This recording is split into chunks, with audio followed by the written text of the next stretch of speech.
Selamat datang di channel Diari Fitri, channel yang membahas cerita rumah tangga sehari-hari.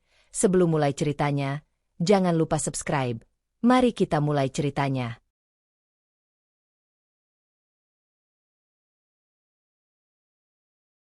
Suara minyak yang mendesis di wajan menjadi satu-satunya hal yang menenangkan Erin sore itu. Dapur kecil rumahnya terasa hangat, tapi bukan karena kenyamanan, lebih karena ia berusaha mengisi kekosongan dengan kesibukan.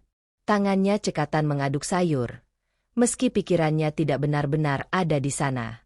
Sudah 3 hari terakhir Raka pulang lebih larut dari biasanya. Kunci pintu depan berputar. Erin refleks menoleh. Jantungnya berdebar kecil, antara lega dan cemas.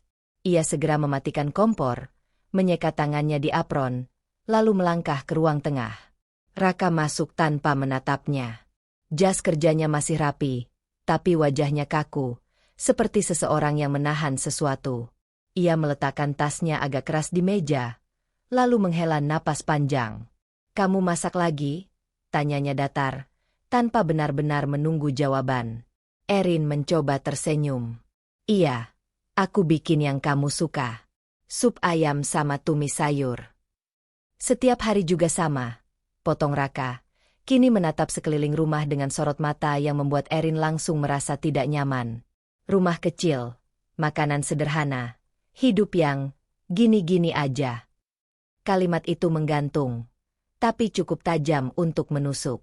Erin menelan ludah. "Aku pikir, yang penting kita nyaman, Kak."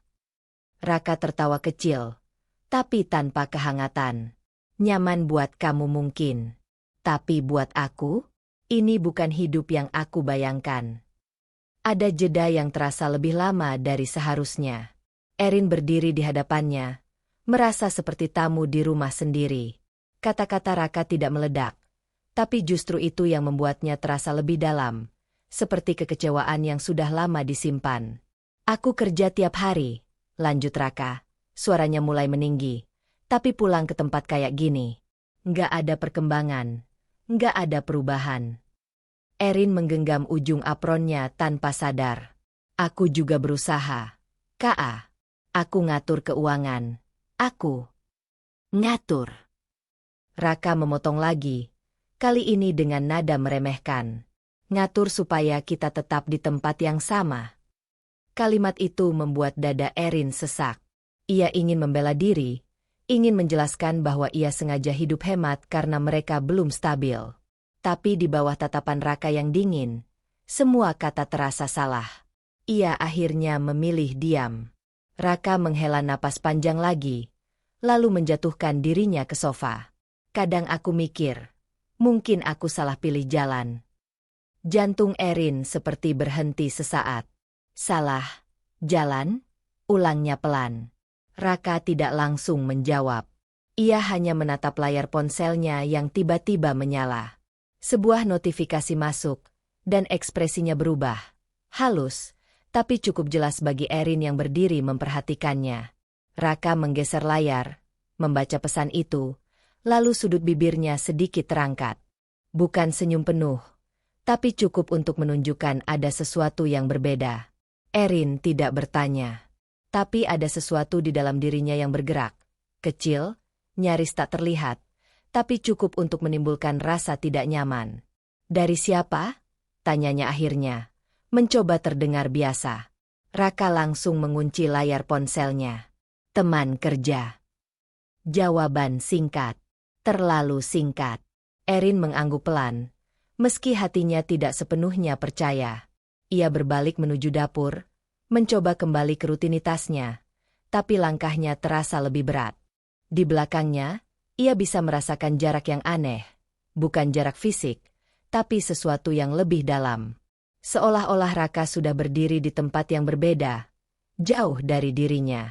Saat ia menuangkan sup ke mangkuk, tangannya sedikit gemetar. Ia mencoba mengingat kapan terakhir kali Raka pulang dengan wajah yang hangat, kapan terakhir kali mereka makan bersama tanpa ketegangan. Ia tidak menemukan jawabannya. "Kak, makan dulu," panggil Erin dari dapur, berusaha menjaga suaranya tetap stabil. Raka tidak langsung menjawab. Beberapa detik kemudian, Ia berdiri dan berjalan mendekat, tapi langkahnya terasa enggan. Mereka duduk berhadapan di meja kecil. Erin memperhatikan Raka diam-diam, berharap ada sesuatu, sekecil apapun, yang menunjukkan bahwa semuanya masih bisa diperbaiki. Tapi Raka hanya makan beberapa suap, lalu meletakkan sendoknya. "Aku capek," katanya singkat. "Aku butuh sesuatu yang lebih dari ini, Rin." Kata-kata itu tidak lagi sekadar keluhan. Ada tekanan, ada tuntutan, ada sesuatu yang tidak lagi bisa dianggap sementara. Erin menunduk, menatap makanannya yang belum tersentuh. Dalam diam, ia mulai merasakan sesuatu yang belum pernah ia akui sebelumnya, bahwa mungkin, selama ini, ia bukan hanya berusaha mempertahankan pernikahan, tapi juga menahan diri agar tidak melihat kenyataan. Dan malam itu, untuk pertama kalinya, Erin tidak merasa aman di rumahnya sendiri. Di balik piring-piring sederhana dan percakapan yang terputus, sebuah jarak telah terbentuk, pelan, tapi pasti. Dan Erin tahu, jika ia terus berpura-pura tidak melihatnya, jarak itu hanya akan semakin jauh. Namun alih-alih bertanya atau menuntut jawaban, Erin memilih diam.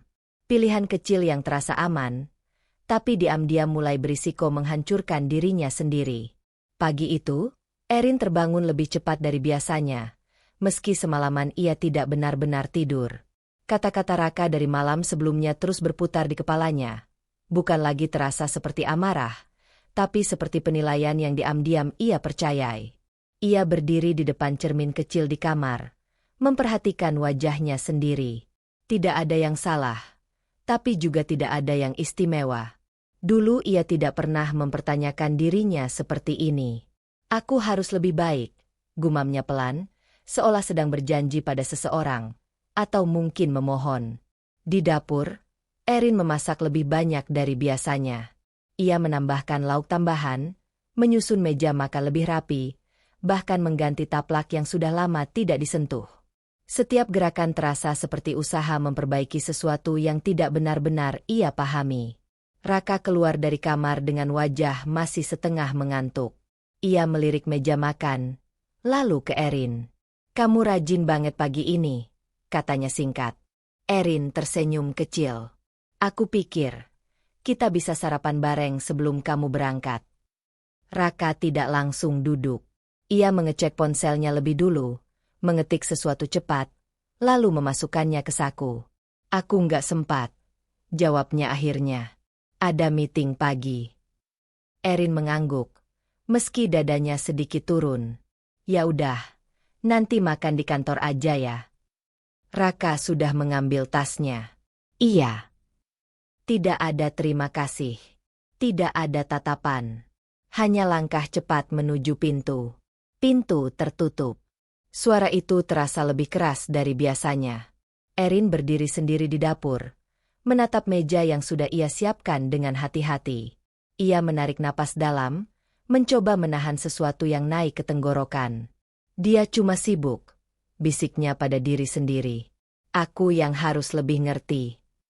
Hari itu berlalu dengan sunyi yang terasa panjang. Erin mencoba mengisi waktu dengan membersihkan rumah, merapikan lemari, bahkan menyusun ulang barang-barang kecil yang sebenarnya tidak perlu disentuh. Tapi semakin ia bergerak, semakin pikirannya terasa penuh. Menjelang sore, ponselnya berdering. Nama yang muncul membuatnya sedikit lega. Jawab Erin, mencoba terdengar ceria. "Rin, kamu di rumah?" Suara Dian terdengar tegas, seperti biasa. "Iya." "Kenapa?" "Aku lagi di dekat rumahmu. Boleh mampir?" Erin ragu sesaat, tapi akhirnya mengiyakan. Tidak lama kemudian, Dian sudah duduk di ruang tamu. Ia adalah satu-satunya orang yang masih sering datang tanpa perlu basa-basi. Tatapannya langsung menyapu wajah Erin, seperti membaca sesuatu yang tidak diucapkan. "Kamu kurusan," komentar Dian tanpa pembuka. Erin tersenyum tipis. "Enggak juga." Dian menyandarkan punggungnya, tetap menatap Erin dengan serius. "Raka masih sering pulang telat?" Pertanyaan itu membuat Erin terdiam sejenak. Ia lalu mengangguk pelan. Lagi banyak kerjaan katanya. Katanya, ulang Dian, menekankan satu kata itu. Dan kamu percaya? Erin menunduk, memainkan ujung bajunya. Aku, ya percaya aja. Masa aku harus curiga terus? Dian menghela napas. Rin, kamu berubah. Erin mengangkat wajahnya, sedikit defensif. Maksudnya? Kamu jadi terlalu hati-hati. Terlalu berusaha supaya dia nggak marah. Bahkan kamu kayak kehilangan suara sendiri. Kata-kata itu membuat Erin diam. Ia ingin menyangkal, tapi tidak bisa menemukan alasan yang cukup kuat. Aku cuma pengen rumah tangga aku baik-baik aja. Katanya akhirnya. Suaranya melemah. Dengan cara kamu terus nurut, balas Dian cepat. Itu bukan baik-baik. Rin, itu kamu yang menghilang. Kalimat itu terasa lebih tajam dari yang Erin harapkan. Ia bangkit, berjalan ke dapur, pura-pura mengambil minum. Tapi sebenarnya ia hanya butuh jarak beberapa detik untuk menenangkan diri. Aku nggak menghilang, katanya pelan, lebih kepada dirinya sendiri. Aku cuma berusaha. Dian mengikuti ke dapur, berdiri di dekat pintu. Berusaha itu dua arah. Kalau cuma kamu yang berubah, itu bukan usaha, itu pengorbanan sepihak. Erin menggenggam gelas di tangannya sedikit lebih erat. Ada sesuatu yang mulai retak di dalam dirinya. Bukan karena kata-kata Dian sepenuhnya benar, tapi karena sebagian dari dirinya tahu itu memang ada benarnya. Tapi kalau aku nggak berusaha, nanti dia makin jauh, bisiknya. Dian menatapnya lebih lembut sekarang. Rin, dia udah jauh. Kalimat itu membuat Erin membeku. Untuk pertama kalinya, ia tidak langsung menolak. Tidak langsung membela Raka. Ia hanya diam. Sore berubah menjadi malam. Dian pulang setelah memastikan Erin sedikit lebih tenang, meski jelas belum selesai dengan pikirannya. Ketika jam menunjukkan hampir pukul 10, Raka belum juga pulang. Erin duduk di sofa, ponsel di tangannya.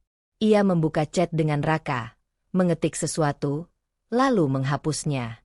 Mengetik lagi, menghapus lagi. Akhirnya ia hanya mengirim satu pesan singkat. Kamu pulang jam berapa?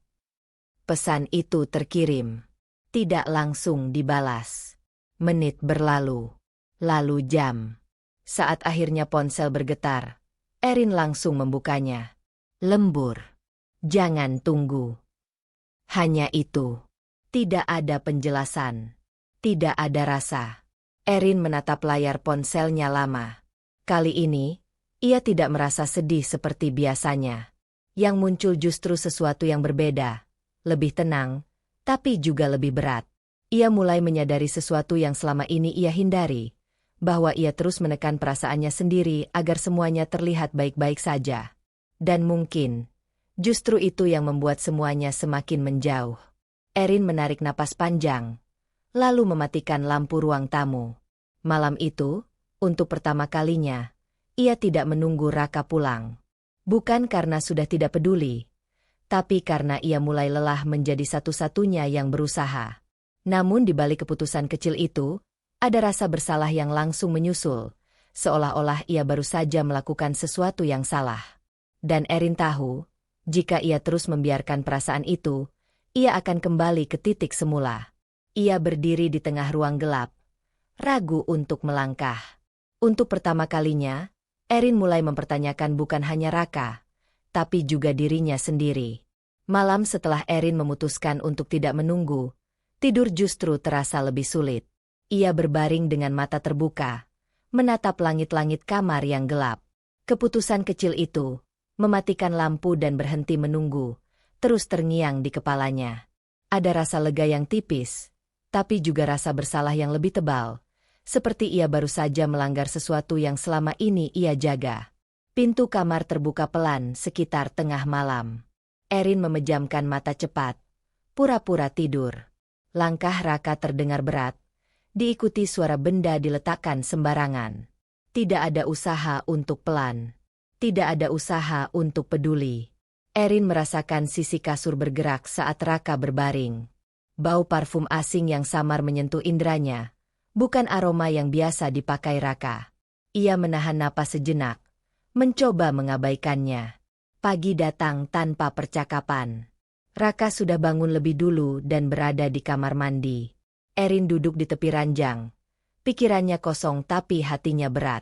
Ia ingin berbicara, tapi tidak tahu harus mulai dari mana. Saat Raka keluar dari kamar mandi, ponselnya tertinggal di atas meja kecil dekat tempat tidur. Layar menyala. Erin tidak berniat melihatnya. Ia benar-benar tidak ingin menjadi seseorang yang mengintip. Tapi notifikasi itu muncul begitu saja di depan matanya, seperti sesuatu yang sengaja dipertontonkan. Satu pesan masuk, nama yang tidak ia kenal, dan kalimat yang membuat dadanya langsung terasa dingin. Aku kangen kamu. Semalam kurang lama. Erin membeku. Jari-jarinya terasa kaku, tapi matanya tidak bisa berpaling.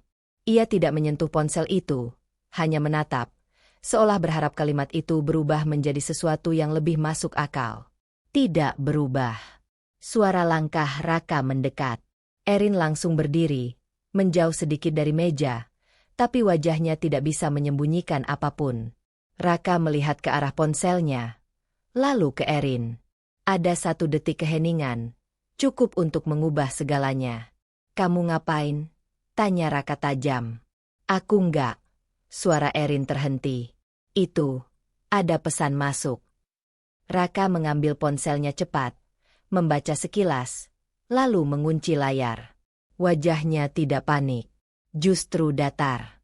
Jadi kamu sekarang ngecek ponsel aku, katanya dingin. Erin menatapnya. Tidak percaya. Aku nggak ngecek. Itu muncul di depan aku. Ka, aku cuma. Cuma apa? Potong Raka. Cari-cari alasan. Nada suaranya berubah. Bukan defensif, tapi menyerang. Erin merasakan sesuatu di dalam dirinya runtuh. Itu siapa? Tanyanya pelan. Tapi kali ini suaranya tidak sepenuhnya lemah. Raka tertawa pendek. Teman. Teman yang bilang kangen semalam. Erin menahan gemetar di suaranya. Raka menghela napas panjang, seolah lelah menghadapi sesuatu yang menurutnya sepele. Kamu selalu lebay, Rin. Nggak semua hal harus kamu dramatisir. Kalimat itu menusuk lebih dalam dari yang Erin duga. Aku dramatis? Ulang Erin. Kali ini menatap langsung ke mata Raka. Aku cuma nanya. Itu wajar. Yang nggak wajar itu kamu selalu curiga, balas Raka cepat. Kamu tahu kenapa aku betah di luar? Karena di rumah isinya cuma tekanan. Erin terdiam. Kata-kata itu terasa terbalik, seolah-olah ia yang bersalah. Aku nggak pernah nahan kamu, Ka, katanya pelan. Aku justru selalu. Selalu apa? Raka mendekat 1 langkah. Selalu bikin aku ngerasa kecil? Selalu bikin aku stuck di hidup yang nggak berkembang. Erin menggeleng cepat. Aku nggak pernah. Justru itu masalahnya, potong Raka lagi. Kamu nggak pernah ngerti. Suara Raka meninggi, memenuhi ruang kamar yang sempit. Ini bukan lagi percakapan. Ini pertengkaran pertama yang tidak bisa ditarik kembali. Erin merasakan dadanya sesak. Tapi ada sesuatu yang berbeda kali ini. Bukan hanya sedih. Ada dorongan kecil untuk membela diri. Aku berusaha ngerti kamu, katanya. Suaranya bergetar tapi tidak lagi sepenuhnya mundur. Aku selalu dukung kamu, walaupun aku harus ngorbanin banyak hal. Raka tersenyum miring. Dukung? Dengan cara nahan aku di hidup yang biasa aja. Kalimat itu seperti pukulan. Erin menatapnya. Tidak berkedip. Jadi, selama ini kamu anggap aku beban. Raka tidak langsung menjawab. Tapi diamnya sudah cukup. Aku punya mimpi yang lebih besar, Rin, katanya akhirnya. Nada suaranya lebih rendah tapi jauh lebih tajam. Dan kamu, nggak pernah benar-benar jadi bagian dari itu. Ada keheningan panjang setelah itu. Erin merasakan sesuatu di dalam dirinya patah, bukan karena terkejut, tapi karena akhirnya mendengar apa yang selama ini ia rasakan. Ia mundur satu langkah. "Aku istrimu," katanya pelan. "Harusnya kita satu arah." Raka menggeleng. "Itu kalau kamu bisa ngejar arah aku." Kalimat itu bukan lagi sekadar menyakitkan. Itu merendahkan. Untuk pertama kalinya, Erin merasakan amarah yang jelas. Tapi bersamaan dengan itu, ketakutan yang lebih besar muncul. Takut kehilangan, takut sendirian, takut salah langkah. Ia ingin berkata lebih banyak. Ingin menuntut penjelasan. Ingin mempertahankan dirinya. Tapi kakinya terasa berat. Ia akhirnya hanya berkata, "Aku nggak mau kita kayak gini." Raka mengangkat bahu.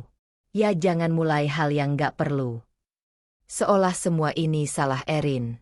Raka lalu berbalik, mengambil tasnya, dan keluar kamar tanpa melihat Erin lagi.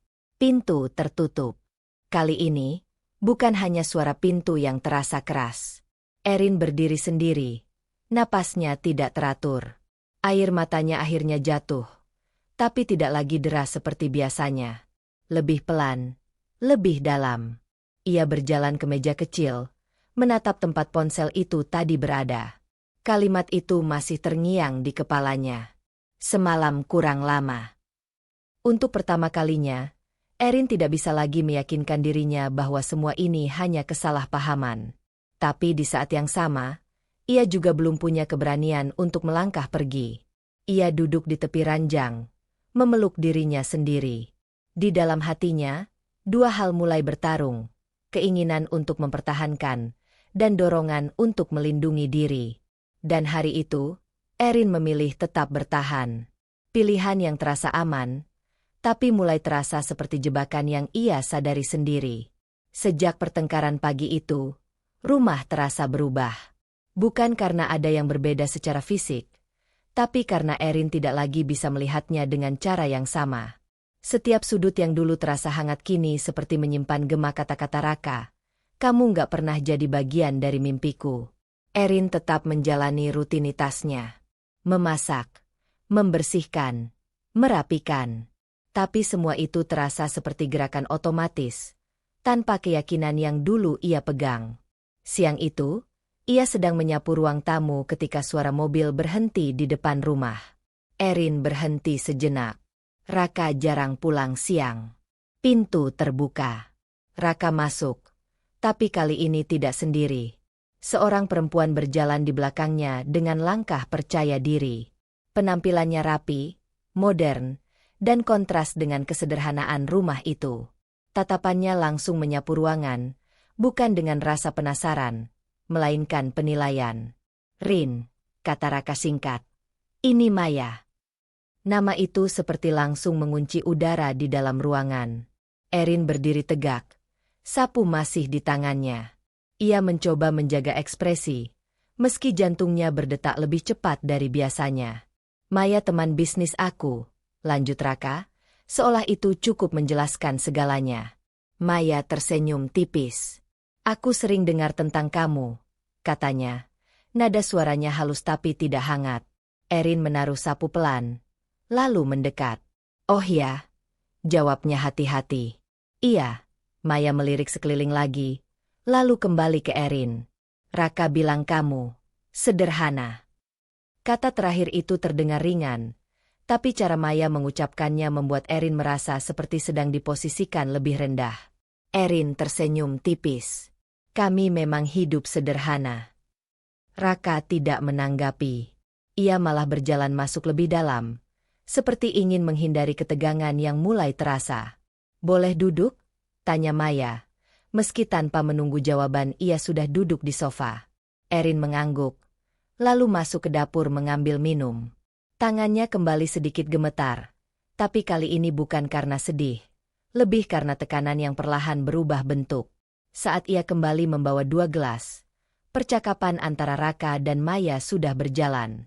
"Kalau kita bisa ambil klien itu, peluangnya besar banget," kata Maya, matanya berbinar. "Makanya aku bilang ke kamu, kita harus gerak cepat," jawab Raka, Nadanya jauh lebih hidup dibanding saat berbicara dengan Erin. Erin meletakkan gelas di meja. Silakan diminum. Maya mengangguk kecil, lalu mengambil gelasnya tanpa benar-benar menatap Erin. Kamu di rumah aja ya, Rin? Tanya Maya tiba-tiba. Pertanyaan itu sederhana, tapi terasa seperti menguji. Iya, jawab Erin. Maya tersenyum lagi. Kali ini sedikit lebih jelas. Pantes. Raka butuh partner yang bisa ngimbangin ritmenya. Kalimat itu langsung membuat suasana membeku. Erin menatapnya, mencoba memastikan apakah ia salah dengar. Maksudnya? Tanyanya pelan. Maya tidak terlihat canggung. Ya, dunia kerja Raka kan cepat. Penuh tantangan. Kadang butuh orang yang bisa langsung nyambung. Sebelum Erin sempat menjawab, Raka menyela, tapi bukan untuk membela. Maya ngerti maksud aku selama ini, katanya santai. Kalimat itu seperti penegasan. Erin merasakan sesuatu menekan dadanya lebih kuat dari sebelumnya. Ia tidak lagi hanya merasa disakiti, ia mulai merasa digeser. Aku juga berusaha ngerti, katanya. Kali ini suaranya lebih tegas, meski tetap terkontrol. Raka menghela napas pendek. Rin, ini bukan soal usaha doang. Terus soal apa? Tanya Erin. Raka menatapnya sekilas, lalu mengalihkan pandangan. Soal kapasitas. Kata itu jatuh begitu saja, tanpa penjelasan, tapi cukup untuk menghancurkan sesuatu di dalam diri Erin. Maya diam, tapi ekspresinya menunjukkan bahwa ia tidak merasa perlu menahan diri. Ia bahkan menyesap minumannya dengan santai, seolah percakapan ini wajar. Erin berdiri di tempatnya, merasa seperti orang asing di rumahnya sendiri. Ia ingin marah, ingin mengusir, ingin mempertanyakan semuanya. Tapi tubuhnya tidak bergerak. Sebaliknya, ia berkata, "Aku ke dapur dulu."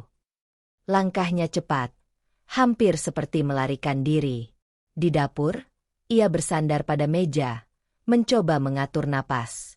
Suara percakapan dari ruang tamu masih terdengar samar, tapi cukup untuk membuatnya sadar bahwa dunia Raka tetap berjalan, tanpa dirinya. Beberapa menit kemudian, Raka masuk. "Apa sih sikap kamu tadi?" tanyanya langsung. Erin menoleh. "Aku kenapa?" "Kamu bikin suasana nggak enak," jawab Raka. Maya jadi nggak nyaman. Erin menatapnya tidak percaya. "Aku yang bikin nggak nyaman." "Iya," Raka menegaskan. "Kamu terlalu sensitif." Kata itu lagi. Selalu kata itu. "Aku cuma berusaha ngerti posisi aku di rumah ini, Kak," balas Erin. Suaranya mulai bergetar. Tiba-tiba ada perempuan lain datang. "Dan kamu?" "Dia bukan perempuan lain," potong Raka tajam. "Dia partner aku." Erin menggeleng pelan. Cara dia ngomong ke aku, itu bukan sekadar partner. Raka terlihat kesal. "Kamu terlalu fokus ke hal kecil. Makanya kamu nggak pernah maju." Kalimat itu membuat Erin terdiam. Bukan karena setuju, tapi karena ia mulai lelah melawan sesuatu yang selalu diputar balik. Raka menghela napas, lalu berkata lebih pelan, "Aku butuh orang yang bisa dukung aku tanpa drama." Lalu ia pergi, meninggalkan Erin di dapur, dengan kata-kata yang terasa lebih berat dari sebelumnya. Beberapa saat kemudian, Erin mendengar pintu depan tertutup. Raka dan Maya pergi bersama. Rumah kembali sunyi. Tapi kali ini, kesunyian itu terasa berbeda. Erin berjalan pelan ke ruang tamu. Ia melihat 2 gelas di meja. Satu masih setengah penuh, satu nyaris tidak disentuh. Ia duduk di sofa, tempat Maya tadi duduk. Untuk pertama kalinya, Erin benar-benar merasakan sesuatu yang selama ini hanya samar. Ia tidak lagi punya tempat yang pasti di rumah ini. Bukan karena ia tidak cukup berusaha, tapi karena posisinya perlahan digantikan. Erin menatap pintu depan lama. Lalu tanpa benar-benar berpikir panjang, ia mengambil ponselnya. Ia membuka kontak Dian. Jarinya berhenti di layar. Ada dorongan untuk bercerita. untuk mengakui bahwa semuanya sudah lebih buruk dari yang ia kira. Tapi ada juga ketakutan bahwa jika ia mengatakannya, semuanya akan menjadi nyata. Beberapa detik berlalu. Akhirnya, Erin mengetik satu pesan. "Di, kamu lagi sibuk." Pesan itu terlihat sederhana. Tapi bagi Erin, itu adalah langkah kecil yang berisiko. Karena untuk pertama kalinya, ia hampir siap mengakui bahwa ia tidak baik-baik saja. Pesan yang Erin kirim malam sebelumnya akhirnya dibalas.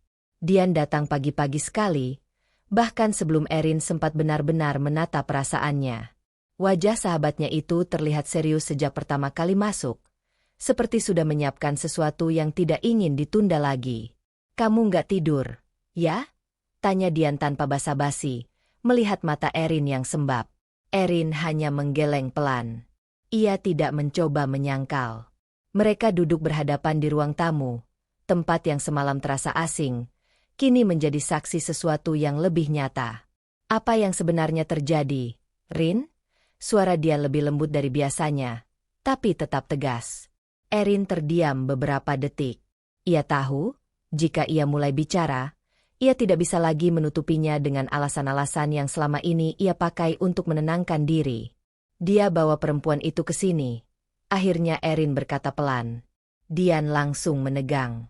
"Yang kirim pesan itu?" Erin mengangguk. "Dan dia bilang itu cuma teman bisnis?" tanya Dian. Nada suaranya berubah. Ada kemarahan yang jelas. "Iya," jawab Erin. "Tapi cara mereka, cara dia lihat aku." Suaranya mulai goyah. "Aku kayak nggak ada di rumah sendiri." Dian menghela napas panjang, berusaha menahan emosinya sendiri. "Rin, ini udah jelas." Erin menunduk. "Aku tahu kelihatannya jelas. Tapi, aku masih nggak ngerti kenapa dia berubah sejauh ini." "Bukan berubah," balas Dian cepat. "Mungkin ini dia yang sebenarnya, dan kamu baru lihat sekarang." Kalimat itu tidak langsung diterima Erin. Ia ingin menolak, ingin tetap percaya bahwa ada sesuatu yang bisa diperbaiki. Pintu depan tiba-tiba terbuka. Raka masuk tanpa mengetuk, seperti biasa. Tapi kali ini, langkahnya terhenti saat melihat Dian. "Oh, ada tamu," katanya datar. Dian berdiri, menatap Raka tanpa ragu. "Bukan tamu, teman Erin." Raka tersenyum tipis, tapi jelas tidak ramah.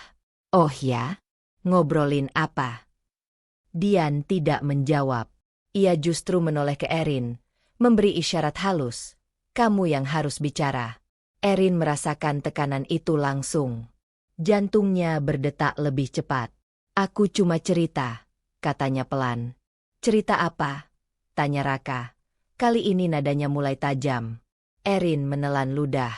Ia tahu ini momen yang tidak bisa ia hindari lagi. "Tentang kemarin," jawabnya. Raka tertawa pendek, tanpa humor. "Serius?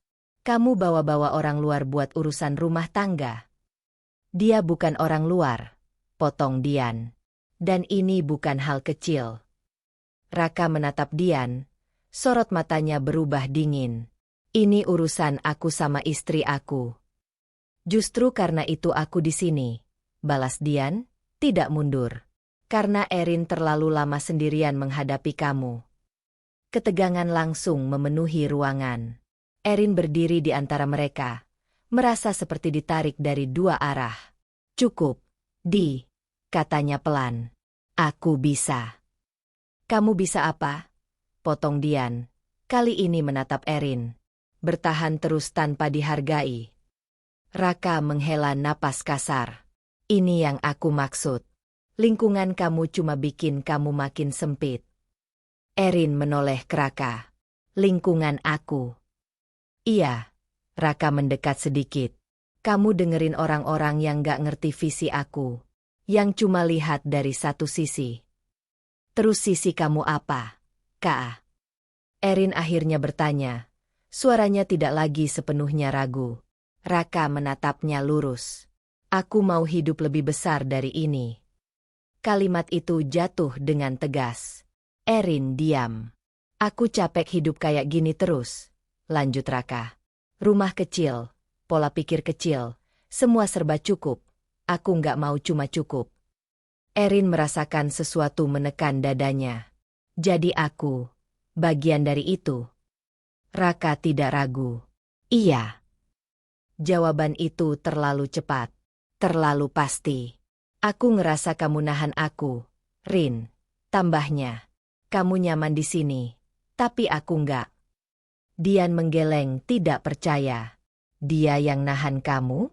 Atau kamu yang enggak pernah ngajak dia jalan bareng ke arah kamu? Raka tidak menggubris.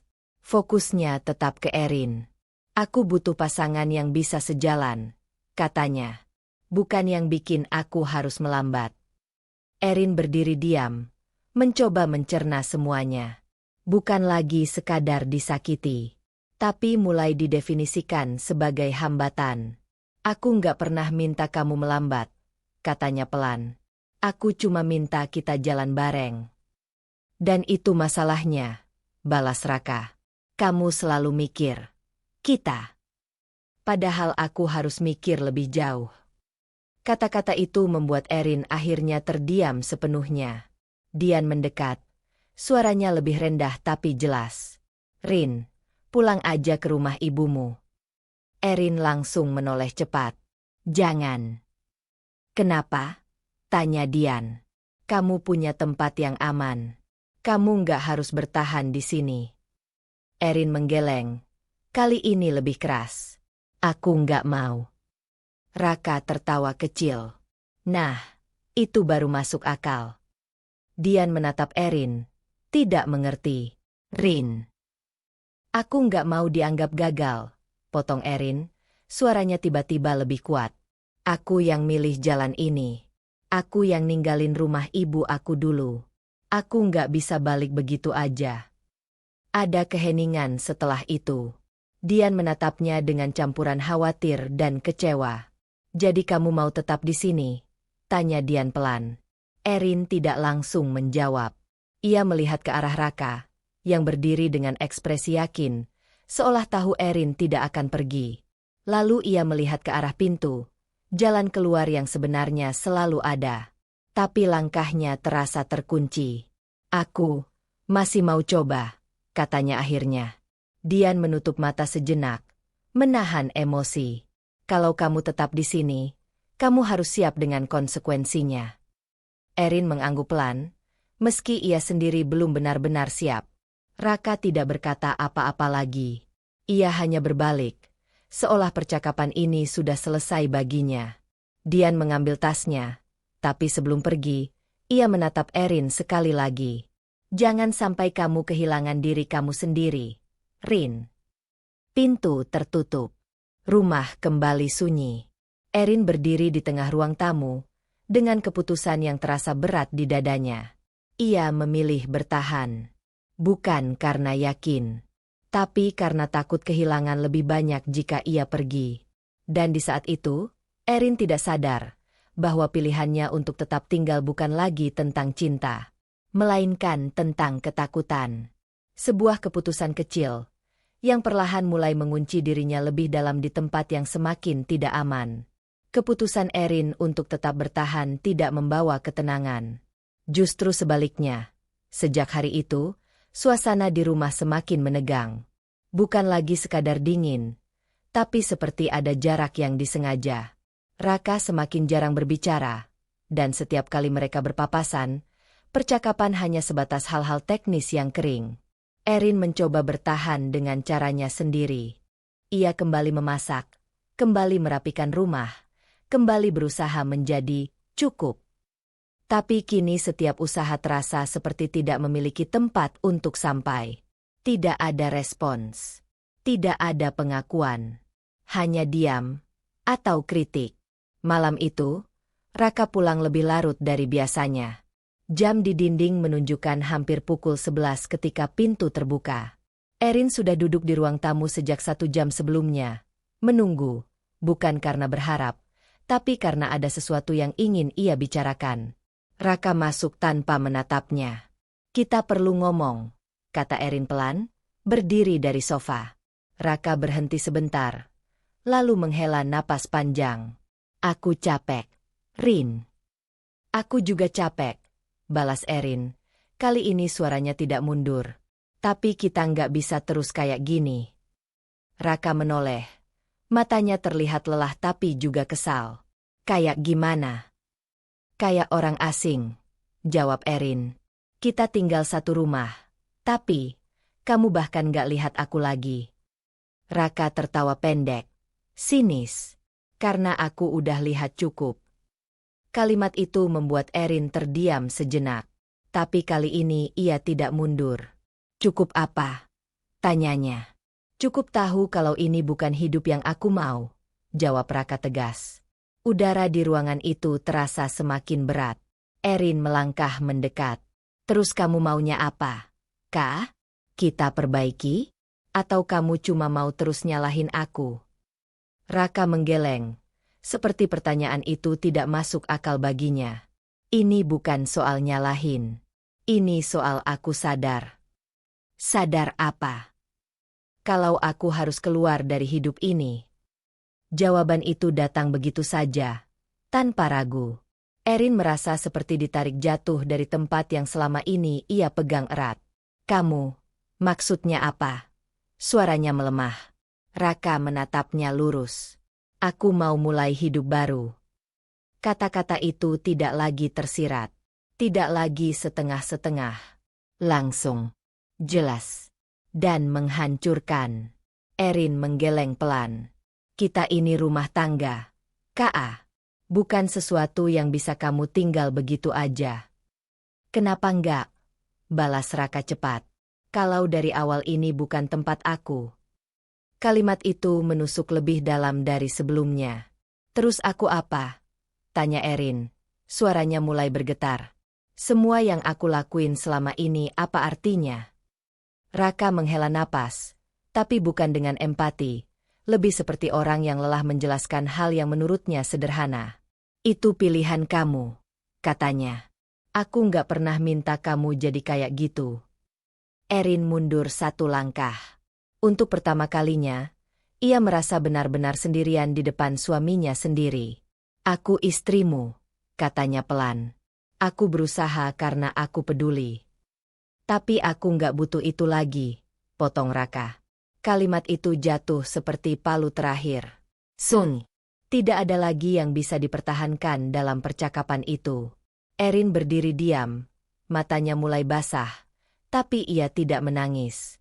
Ada sesuatu di dalam dirinya yang justru membeku. Raka berjalan ke kamar, membuka lemari, lalu melempar sebuah tas ke arah Erin. Ambil barang kamu, katanya singkat. Erin menatap tas itu, tidak bergerak. Aku nggak bercanda, Rin, lanjut Raka. Aku butuh ruang. Aku nggak bisa mulai hidup baru kalau kamu masih di sini. Kalimat itu menghapus semua sisa harapan yang mungkin masih ada. Kamu, ngusir aku? Tanya Erin. Hampir tidak terdengar. Raka tidak menjawab dengan kata-kata. Tapi diamnya sudah cukup. Erin akhirnya bergerak. Langkahnya pelan saat masuk ke kamar. Ia membuka lemari, melihat pakaian-pakaian yang selama ini ia susun dengan rapi. Setiap benda terasa punya cerita, tapi sekarang seperti kehilangan makna. Tangannya gemetar saat mulai memasukkan beberapa baju ke dalam tas. Ia tidak tahu harus membawa apa. Tidak tahu harus pergi kemana. Yang ia tahu hanya satu. Ia tidak lagi diinginkan di rumah ini. Beberapa menit kemudian, Erin keluar dengan tas di tangannya. Raka sudah berdiri di dekat pintu, menunggunya. Tidak ada kata-kata. Tidak ada penyesalan. Erin berhenti sejenak di ambang pintu. Ia menoleh ke dalam rumah, tempat yang selama ini ia sebut rumah, tempat ia berusaha menjadi cukup. Sekarang, tempat itu menolaknya. Ia melangkah keluar. Pintu tertutup di belakangnya. Malam terasa lebih dingin dari biasanya. Erin berdiri di depan rumah, tas di tangannya, tanpa tujuan yang jelas. Air matanya akhirnya jatuh, tapi ia tidak bersuara. Ia merasa kosong. Bukan hanya kehilangan rumah, tapi juga kehilangan dirinya sendiri.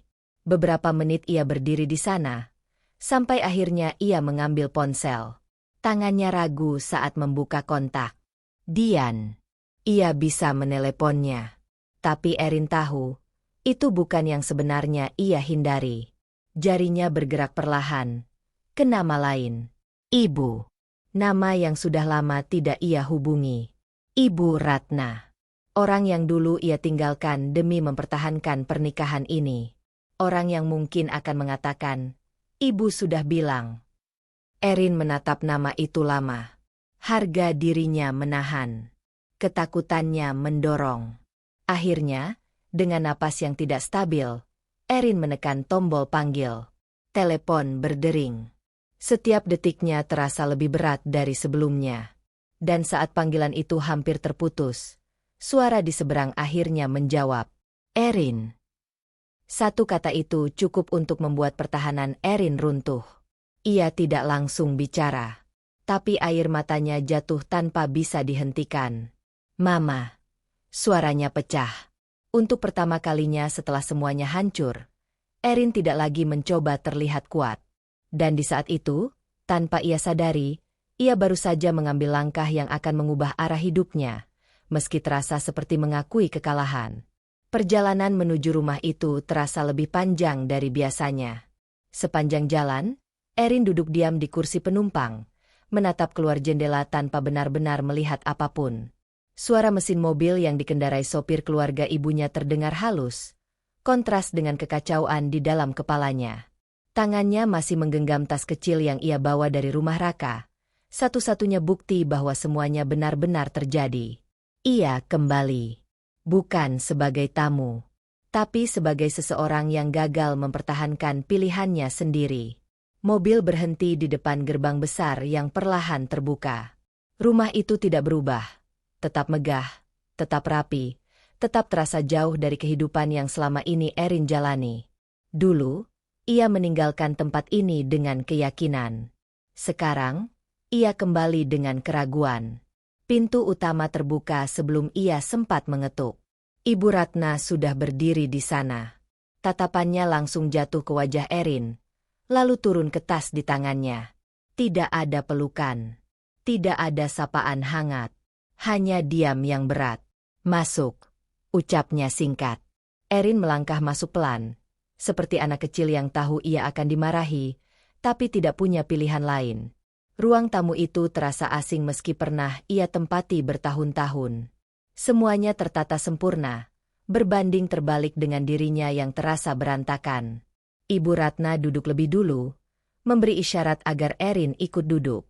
Beberapa detik berlalu tanpa kata. Akhirnya, kata Ibu Ratna pelan, tapi jelas. Kamu pulang juga. Erin menunduk. Ia tidak menjawab. Dengan kondisi seperti ini, lanjutnya, nada suaranya tetap tenang tapi mengandung sesuatu yang tajam. Erin menggenggam ujung bajunya. Ma. Dulu kamu pergi dari rumah ini dengan penuh keyakinan, potong Ibu Ratna. Kamu bilang kamu sudah memilih hidupmu sendiri. Setiap kata terasa seperti membuka kembali luka yang belum sempat sembuh. Aku pikir aku bisa, bisik Erin. Bisa apa? Tanya Ibu Ratna, menatapnya lurus. Mengubah orang? Atau membuktikan bahwa kamu tidak butuh semua ini? Erin tidak mampu menjawab. Ia merasa kecil. Lebih kecil dari yang pernah ia rasakan sebelumnya. Ternyata kamu tetap kembali, lanjut Ibu Ratna. Dengan keadaan yang sudah ibu khawatirkan sejak awal. Kalimat itu bukan sekadar sindiran. Itu adalah kenyataan yang Erin sendiri tidak bisa bantah. Air mata mulai menggenang di matanya. Tapi ia menahannya. Aku nggak datang buat minta pembenaran. Ma, katanya pelan. Aku cuma nggak punya tempat lain. Keheningan kembali memenuhi ruangan. Ibu Ratna tidak langsung menjawab. Ia hanya menatap Erin lebih lama, seolah menilai sesuatu yang tidak terlihat di permukaan. Aku tahu, katanya akhirnya, lebih pelan. Makanya kamu masih bisa duduk di sini sekarang. Erin mengangkat wajahnya sedikit. Untuk pertama kalinya sejak datang, ia melihat sesuatu yang berbeda, bukan kehangatan, tapi penerimaan yang ditahan. Bukan karena setuju, tapi karena tidak tega. Kamu tetap anak ibu, lanjut Ibu Ratna. Tapi itu tidak berarti ibu akan membiarkan kamu lari dari kenyataan. Kalimat itu membuat Erin kembali menunduk. Aku nggak lari, katanya pelan. Aku diusir. Dan sekarang, tanya Ibu Ratna. Kamu mau diam saja? Pertanyaan itu membuat Erin terdiam. Ia tidak punya jawaban. Selama ini, ia hanya bertahan. Bahkan saat diusir, ia hanya menerima. Ia belum benar-benar memikirkan langkah berikutnya. Pintu di sisi ruangan terbuka. Seorang pria paruh baya masuk dengan langkah tenang. Ia mengenakan pakaian formal, rapi, dengan ekspresi yang sulit ditebak. Bu, sapanya singkat kepada Ibu Ratna, lalu menoleh ke Erin. Erin. Erin mengenalnya. Pak Surya, ucapnya pelan. Pak Surya adalah orang yang selama ini sering datang ke rumah ibunya. Ia bukan sekadar tamu. Cara ia berbicara, cara ia berdiri, menunjukkan bahwa ia punya peran yang lebih dari itu. Sudah lama tidak bertemu, katanya. Suaranya tenang dan terukur. Erin hanya mengangguk. Ibu sudah cerita sedikit, lanjut Pak Surya, lalu duduk di kursi seberang Erin. Tentang situasimu. Erin merasa napasnya sedikit tertahan. Ia belum siap membicarakan semuanya dengan orang lain. Tapi ia juga tahu, ini bukan percakapan yang bisa ia hindari. Kamu masih terikat secara hukum, kata Pak Surya langsung ke inti. Dan dari yang saya dengar, situasinya tidak sehat. Erin menatapnya. Bingung. Maksudnya? Kalau kamu diusir tanpa kejelasan, itu bukan sekadar masalah rumah tangga, jelasnya. Ada hak kamu yang diabaikan. Kata, hak, terdengar asing di telinga Erin. Selama ini, ia tidak pernah memikirkan tentang itu. Aku nggak mikirin itu, jawabnya jujur. Aku cuma mau semuanya baik-baik aja. Pak Surya menatapnya beberapa detik. Kadang, untuk memperbaiki sesuatu, kamu harus berhenti berharap semuanya baik-baik saja. Kalimat itu membuat Erin terdiam. Ibu Ratna menyilangkan tangan, lalu berkata, ini bukan hanya soal perasaan, Erin. Ini soal keputusan. Erin menatap lantai. Ia merasa seperti didorong ke arah yang belum siap ia hadapi.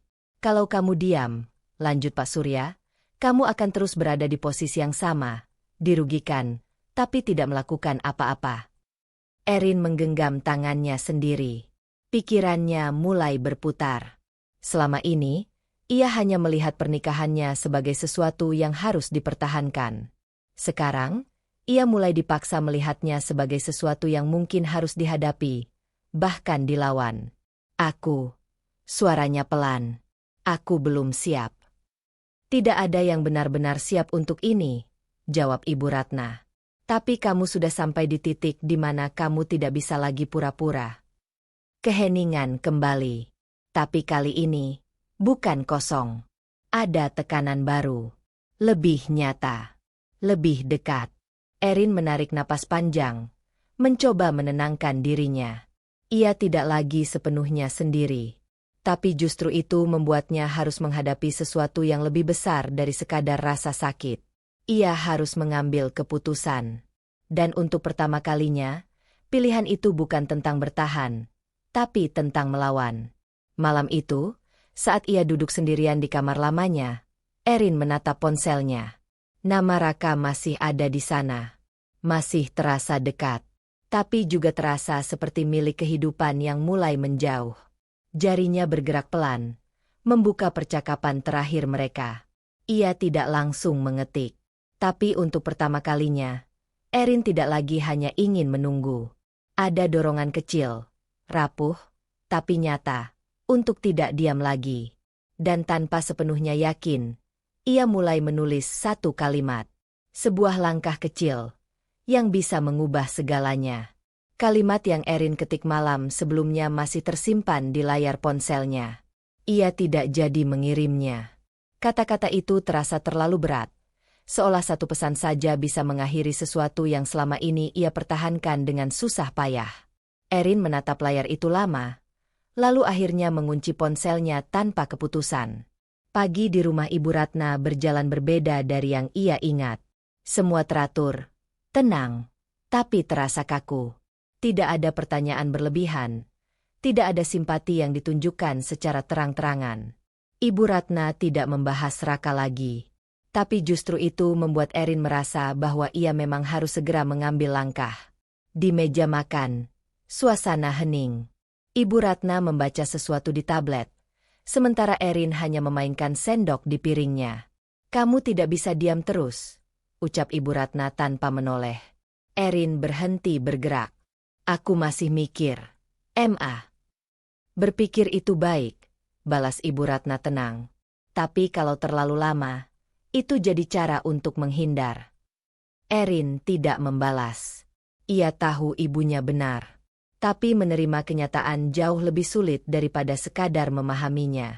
Di sisi lain kota, Raka berdiri di balkon rumah barunya. Rumah itu jauh lebih besar, modern, dengan pemandangan kota yang terbuka luas. Tidak ada jejak kehidupan lama di sana. Tidak ada dapur kecil yang hangat, tidak ada perabot sederhana yang pernah diatur Erin. Semuanya baru, dan terasa seperti pencapaian. Maya keluar dari dalam, membawa 2 gelas minuman. Ia berdiri di samping Raka, menyodorkan salah satunya. "Lebih cocok buat kamu, kan?" katanya sambil tersenyum. Raka menerima gelas itu, mengangguk kecil. Akhirnya. Nada suaranya ringan, hampir puas. Maya menatapnya sejenak, lalu berkata, "Sekarang tinggal satu hal lagi." Raka menoleh. "Apa?" Maya tidak langsung menjawab. Ia menyesap minumannya dulu, lalu berkata pelan, "Kamu masih terikat." Raka mengerutkan kening. "Maksud kamu?" "Erin," jawab Maya singkat. "Secara hukum, dia masih istri kamu." Nama itu membuat ekspresi Raka sedikit berubah. Bukan ragu, tapi seperti tidak ingin membahasnya. "Itu bisa diurus nanti," katanya. Maya menggeleng pelan. "Nggak bisa ditunda terus. Selama status itu masih ada, kamu nggak benar-benar bebas." Raka terdiam. Maya melangkah mendekat. Suaranya lebih lembut tapi terarah. "Kamu bilang kamu mau hidup baru. Tapi kamu masih bawa sisa hidup lama." Raka menatap ke depan lagi. Rahangnya sedikit mengeras. "Aku lagi fokus bangun ini semua," katanya. "Urusan itu nanti." Maya tersenyum tipis. Tapi ada tekanan di dalamnya. "Kalau kamu serius sama masa depan kamu, kamu juga harus berani nutup masa lalu." Kalimat itu menggantung. Dan untuk pertama kalinya, Raka tidak langsung menolak.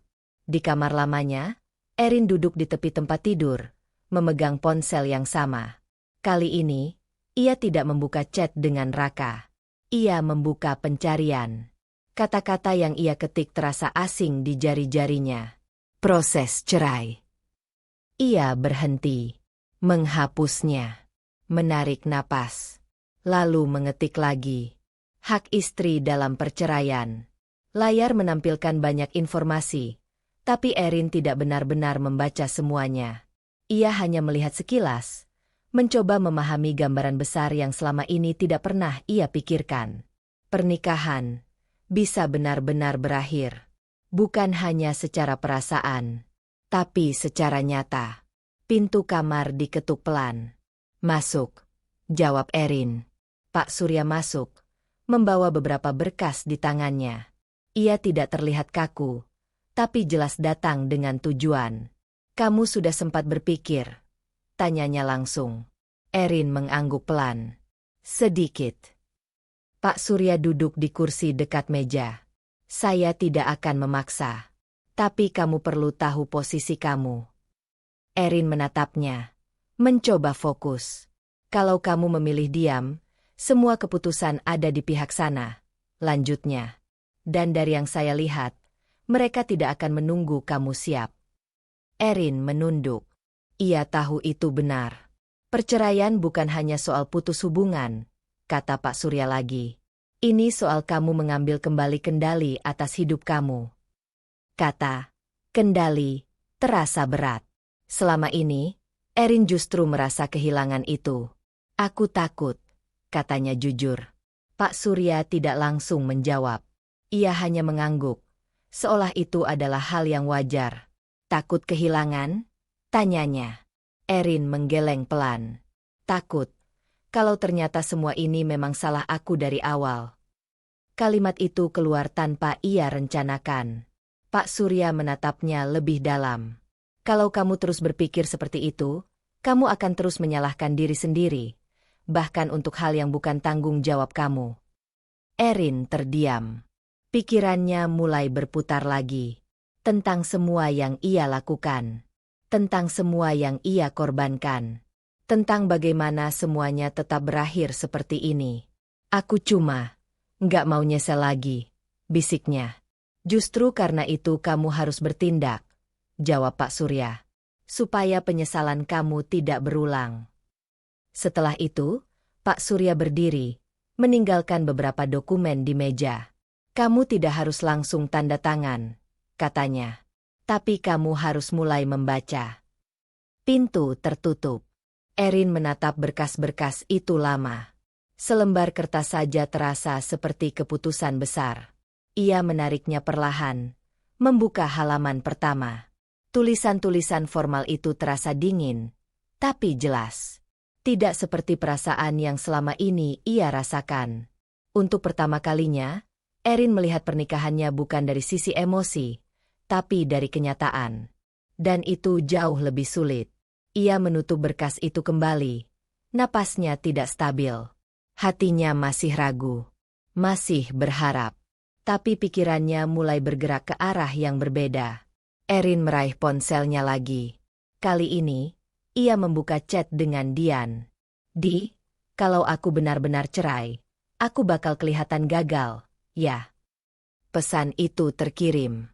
Dan Erin tahu, ia baru saja mengambil langkah kecil menuju sesuatu yang selama ini ia hindari. Bukan keputusan akhir, tapi awal dari kemungkinan yang tidak bisa lagi ia abaikan. Balasan dari Dian datang tidak lama setelah pesan Erin terkirim. Kalau kamu tetap di situasi yang salah, itu baru gagal, Rin. Erin membaca kalimat itu berulang kali. Bukan karena tidak mengerti, tapi karena ia mencoba menerima sesuatu yang selama ini ia tolak. Jari-jarinya menggenggam ponsel lebih erat, seolah kalimat itu punya berat yang nyata. Tidak lama kemudian, ponselnya berdering. Dian. Erin menarik napas sebelum menjawab. Halo. Kamu di rumah? Tanya Dian langsung. Iya. Aku ke sana. Tidak ada pertanyaan. Tidak ada penawaran. Dian datang dengan keputusan. Beberapa saat kemudian, mereka sudah duduk di kamar Erin. Tidak ada basa-basi panjang. Dian langsung menatap Erin, mencoba membaca wajah sahabatnya yang terlihat lebih tenang, tapi juga lebih lelah. Kamu serius nanya tadi? Tanya Dian. Erin mengangguk pelan. Aku cuma pengen tahu aku lagi di posisi apa.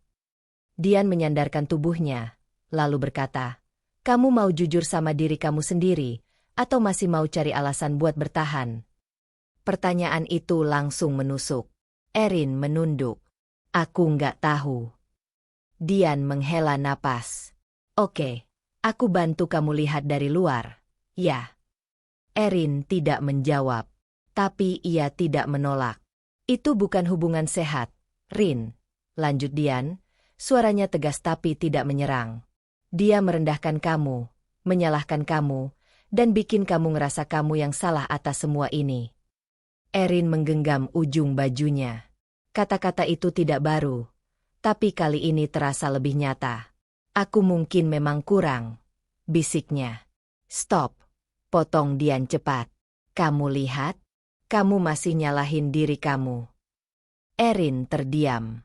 Dian mendekat sedikit. Kurang itu beda sama diperlakukan nggak layak. Dan kamu jelas diperlakukan nggak layak. Erin menutup matanya sebentar. Potongan-potongan kejadian mulai muncul di pikirannya. Cara Raka berbicara, cara ia membela Maya, cara ia mengusirnya tanpa ragu. Semuanya terasa seperti satu garis yang selama ini ia potong-potong agar terlihat tidak terlalu buruk. Aku cuma nggak mau semuanya sia-sia, katanya pelan. Dian mengangguk, seolah sudah menduga. Yang sia-sia itu kalau kamu terus bertahan di sesuatu yang udah jelas nggak sehat. Erin membuka matanya. Aku takut sendirian, lanjutnya jujur. Kamu udah sendirian dari dulu, Rin, jawab Dian pelan. Bedanya, sekarang kamu mulai sadar. Kalimat itu membuat Erin diam lebih lama. Tidak ada bantahan. Tidak ada alasan. Hanya keheningan yang mulai terasa jujur. Sore harinya, Erin duduk di ruang kerja kecil yang biasanya dipakai Ibu Ratna. Berkas dari Pak Surya masih ada di depannya.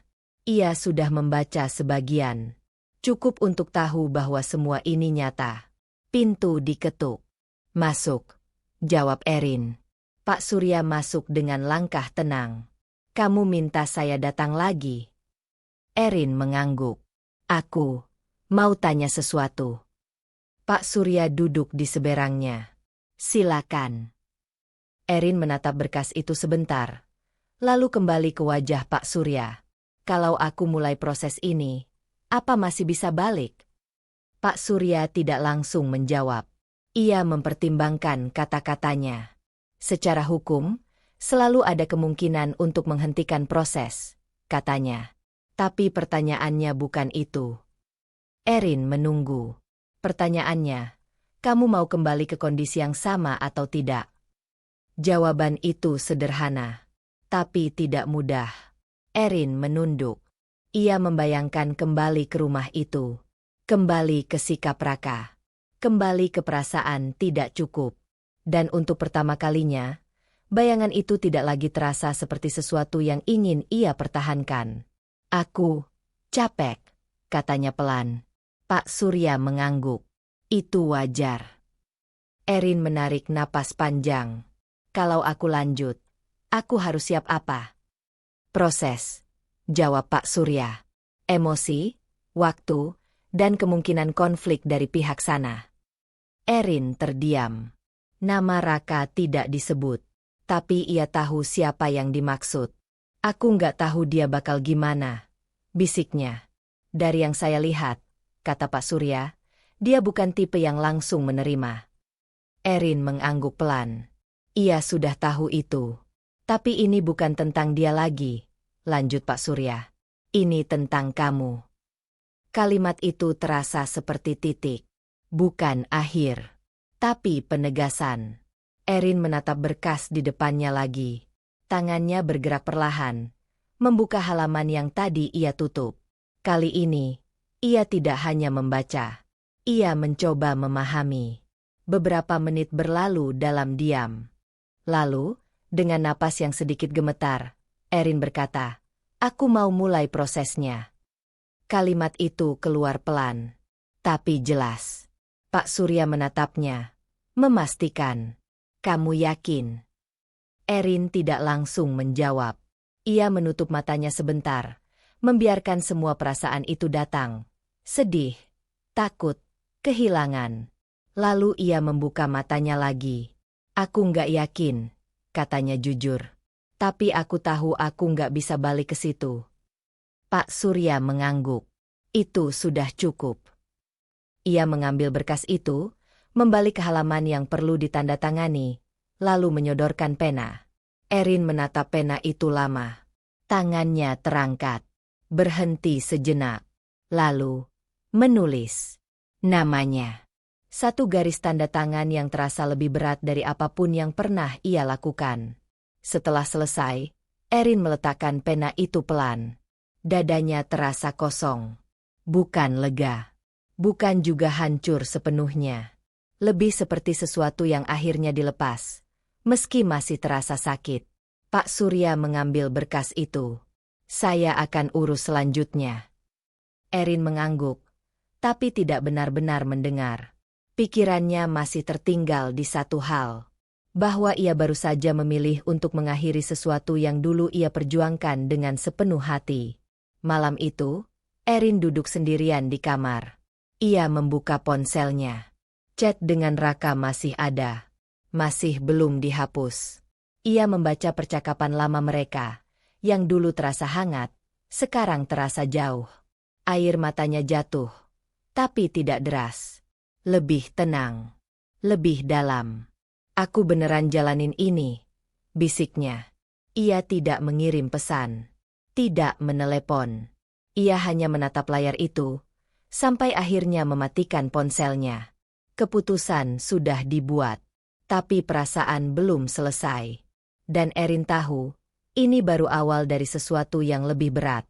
Namun untuk pertama kalinya, langkah itu bukan lagi karena takut kehilangan, melainkan karena ia mulai memilih dirinya sendiri, meski harus kehilangan banyak hal. Keputusan itu sudah dibuat. Tanda tangan Erin masih terasa membekas di tangannya, seolah bukan hanya tinta yang ia goreskan, tapi bagian dari hidupnya yang ia lepaskan. Malam-malam berikutnya tidak menjadi lebih ringan, justru lebih sunyi. Tidak ada lagi harapan yang ia pegang, tapi juga belum ada kepastian yang menenangkan. Pagi itu, Erin dipanggil ke ruang kerja Ibu Ratna. Ruangan itu terasa formal, berbeda dengan kamar yang menjadi tempatnya menenangkan diri. Di sana, segala sesuatu terasa lebih nyata, lebih sulit untuk dihindari. Pak Surya sudah duduk di sana, beberapa map terbuka di depannya. Wajahnya tenang seperti biasa. Tapi ada sesuatu yang lebih serius dalam sorot matanya. Kamu sudah siap dengar perkembangan? Tanyanya. Erin duduk perlahan.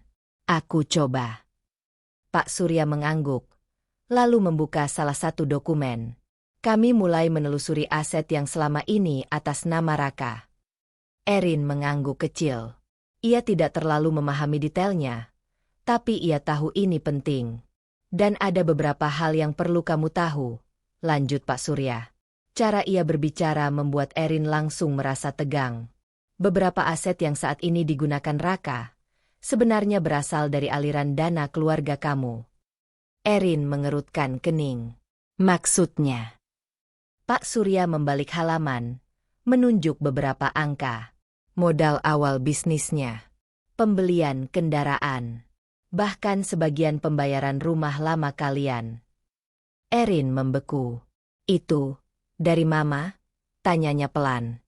Sebagian besar, jawab Pak Surya. Melalui kamu. Ruangan itu terasa sunyi. Erin mencoba mengingat. Bantuan-bantuan kecil yang dulu ia anggap sebagai dukungan biasa. Uang yang ibunya kirim, fasilitas yang ia gunakan, kemudahan yang ia nikmati tanpa banyak bertanya. Ia tidak pernah memikirkan bahwa semua itu menjadi fondasi bagi Raka. Aku nggak pernah merasa itu jadi masalah, bisiknya.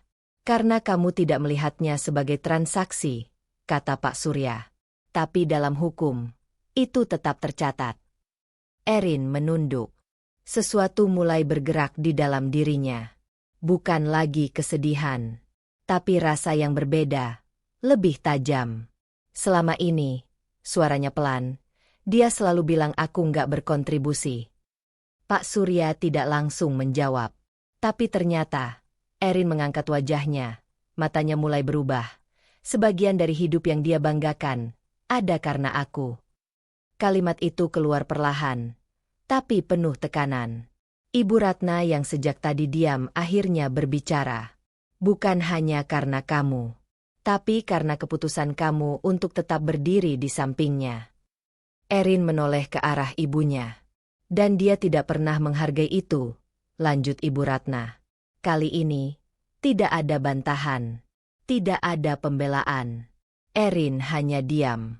Semua potongan yang selama ini ia kumpulkan, rasa tidak cukup, kata-kata merendahkan, tuduhan bahwa ia menjadi beban, tiba-tiba terasa tidak lagi masuk akal. Ia bukan tidak berkontribusi. Ia hanya tidak pernah diakui. Apa? Dia tahu semua ini? Tanya Erin akhirnya. Pak Surya mengangguk pelan. Kemungkinan besar. Ya. Jawaban itu membuat sesuatu di dalam diri Erin benar-benar berubah. Jika sebelumnya ia masih menyisakan ruang untuk memahami Raka, sekarang ruang itu mulai tertutup. Bukan karena benci, tapi karena ia mulai melihat dengan lebih jelas. Jadi selama ini, Erin menghela napas panjang. Dia tahu aku punya peran, tapi tetap memperlakukan aku seperti itu. Tidak ada yang menjawab langsung. Karena jawabannya sudah ada. Erin bersandar ke kursi. Dadanya terasa penuh. Tapi bukan lagi oleh kesedihan yang membuatnya lemah. Ada rasa panas yang perlahan muncul. Aku pikir, aku memang kurang, katanya pelan. Aku pikir aku yang gak bisa ngimbangin dia. Pak Surya menatapnya. Sekarang kamu tahu itu tidak sepenuhnya benar. Erin mengangguk. Dan untuk pertama kalinya, ia tidak merasa ingin menyalahkan dirinya sendiri. Ia merasa marah. Bukan marah yang meledak, tapi marah yang tenang, yang pelan-pelan menguat. Apa yang bisa aku lakukan? Tanyanya. Kali ini suaranya lebih stabil. Pak Surya sedikit mengubah posisi duduknya. Kalau kamu ingin, kita bisa menuntut pembagian aset yang lebih adil. Bahkan mengklaim bagian yang memang secara hukum menjadi hak kamu. Erin menatap dokumen di depannya. Angka-angka itu bukan lagi sekadar angka. Itu adalah bukti. Bukti bahwa ia tidak sekecil yang selama ini ia rasakan. Aku nggak mau, cuma keluar tanpa apa-apa, katanya perlahan. Ibu Ratna mengangguk kecil. Bagus. Erin menarik napas dalam. Ini bukan tentang balas dendam, tapi tentang mengembalikan sesuatu yang selama ini diambil tanpa dihargai. Aku mau lanjut, katanya. Pak Surya menatapnya, memastikan arah itu jelas. Kamu yakin? Erin tidak langsung menjawab. Ia mengingat semua yang sudah terjadi. Malam-malam sunyi, kata-kata yang merendahkan, perasaan tidak cukup yang terus ia telan. Lalu ia melihat dokumen itu lagi. Dan untuk pertama kalinya, ia merasa punya posisi. Aku nggak mau lagi dianggap nggak berarti, jawabnya. Pak Surya mengangguk. Baik, kita akan proses sesuai jalur hukum. Percakapan itu berakhir, tapi sesuatu dalam diri Erin baru saja dimulai. Malam itu, Erin kembali ke kamarnya. Ia duduk di tepi tempat tidur, memandang kosong ke depan. Air matanya tidak jatuh. Bukan karena ia sudah sembuh, tapi karena rasa itu sudah berubah bentuk. Ia mengambil ponselnya. Bukan untuk melihat masa lalu, tapi untuk memastikan sesuatu. Ia membuka kembali dokumen digital yang dikirim Pak Surya. Membaca perlahan. Mengerti sedikit demi sedikit. Untuk pertama kalinya, Erin tidak merasa takut menghadapi proses ini. Ia merasa siap untuk tidak diam. Namun di balik itu, ada satu pertanyaan yang muncul, lebih dalam, lebih personal. Jika semua ini benar, jika selama ini ia tidak salah sepenuhnya, kenapa ia membiarkan dirinya diperlakukan seperti itu begitu lama? Pertanyaan itu tidak langsung terjawab, tapi cukup untuk membuat Erin sadar bahwa perjuangannya bukan hanya melawan Raka, tapi juga melawan dirinya sendiri, yang terlalu lama menerima tanpa melawan. Dan malam itu, Erin membuat satu keputusan kecil lagi. Ia tidak akan lagi meminta penjelasan dari Raka. Ia akan membiarkan hukum yang berbicara. Sebuah langkah yang tenang, tapi membawa konsekuensi yang jauh lebih besar dari sebelumnya. Keputusan Erin untuk menyerahkan semuanya pada proses hukum tidak langsung membuat hidupnya tenang. Justru sebaliknya, setiap hari terasa seperti menunggu sesuatu yang tidak pasti. Ia tidak lagi menghubungi Raka, tidak lagi mencoba memahami. Tapi bayangan tentang bagaimana hidup Raka berjalan tetap muncul tanpa diundang. Pagi itu, Erin duduk di ruang makan bersama Ibu Ratna. Tidak ada percakapan panjang, hanya suara sendok yang sesekali beradu dengan piring. Ponsel Erin bergetar. Sebuah pesan masuk dari Dian. Rin, kamu udah lihat kabar soal Raka? Erin langsung merasa ada sesuatu yang tidak beres. Belum. Kenapa? Balasnya. Tidak lama, Dian mengirim tangkapan layar berita kecil dari sebuah portal bisnis lokal. Tidak besar, tidak mencolok, tapi cukup jelas. Tentang sebuah proyek yang gagal. Nama Raka disebut. Erin membaca perlahan. Kata-kata seperti kerugian, pengelolaan tidak optimal, dan ketidaksesuaian perencanaan terasa asing, tapi maknanya tidak. Ia diam. Bukan karena senang, tapi karena sesuatu di dalam dirinya bergerak. Campuran antara keterkejutan dan kenyataan yang mulai terbuka. "Ada apa?" tanya Ibu Ratna, melihat perubahan wajah Erin. Erin menyerahkan ponselnya tanpa banyak bicara. Ibu Ratna membaca sekilas, lalu mengembalikannya. Sudah mulai terlihat. Erin menatap ibunya. "Maksud Mama?" "Kalau sesuatu dibangun tanpa dasar yang kuat, cepat atau lambat akan goyah," jawab Ibu Ratna tenang. Erin menunduk. Ia tidak ingin langsung mengaitkan semuanya dengan apa yang ia alami. Tapi ia tidak bisa mengabaikan kenyataan bahwa ini terjadi setelah semua keputusan besar yang Raka ambil. Di rumah barunya, suasana jauh berbeda dari beberapa minggu lalu. Ruang tamu yang dulu terasa seperti simbol pencapaian kini dipenuhi ketegangan. Maya berdiri di dekat meja, ponsel di tangannya. Wajahnya tidak lagi setenang biasanya.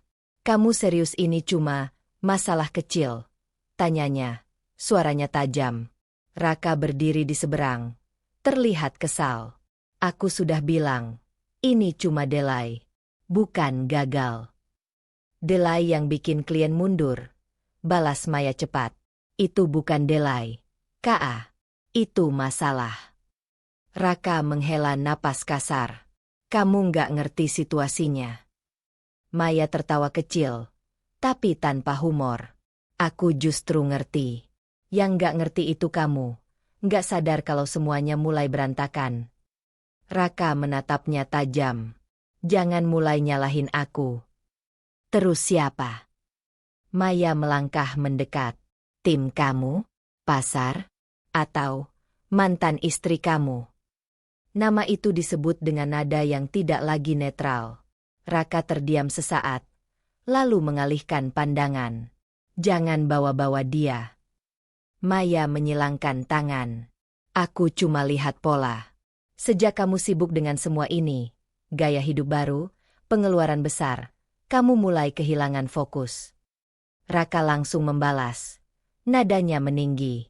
"Aku lagi investasi buat masa depan." Dengan cara ngeluarin uang lebih cepat dari pemasukan, potong Maya. Keheningan sesaat muncul. Raka tidak punya jawaban yang langsung keluar. Tapi wajahnya menunjukkan penolakan. "Aku tahu apa yang aku lakukan," katanya akhirnya, lebih rendah tapi keras. Maya menatapnya beberapa detik, lalu menggeleng pelan. "Aku harap kamu benar. Karena kalau enggak, kita yang bakal jatuh." Kata "kita" terasa berbeda kali ini. Bukan lagi kebersamaan, tapi peringatan.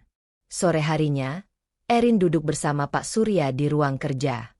"Ini akan berpengaruh," kata Pak Surya sambil menunjukkan beberapa dokumen tambahan. "Kalau kondisi finansialnya mulai tidak stabil, itu akan mempercepat proses." Erin menatap dokumen itu, lalu kembali ke wajah Pak Surya. "Mempercepat? Ke arah mana?" "Ke arah penyelesaian," jawabnya. "Tapi juga bisa memperbesar konflik." Erin mengangguk pelan.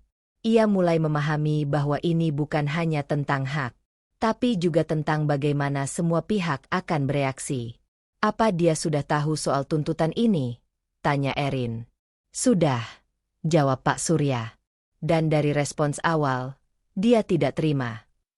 Erin tidak terkejut. Itu sesuai dengan yang ia kenal dari Raka. Dia cenderung menyalahkan keadaan, lanjut Pak Surya. Bukan melihat ke dalam.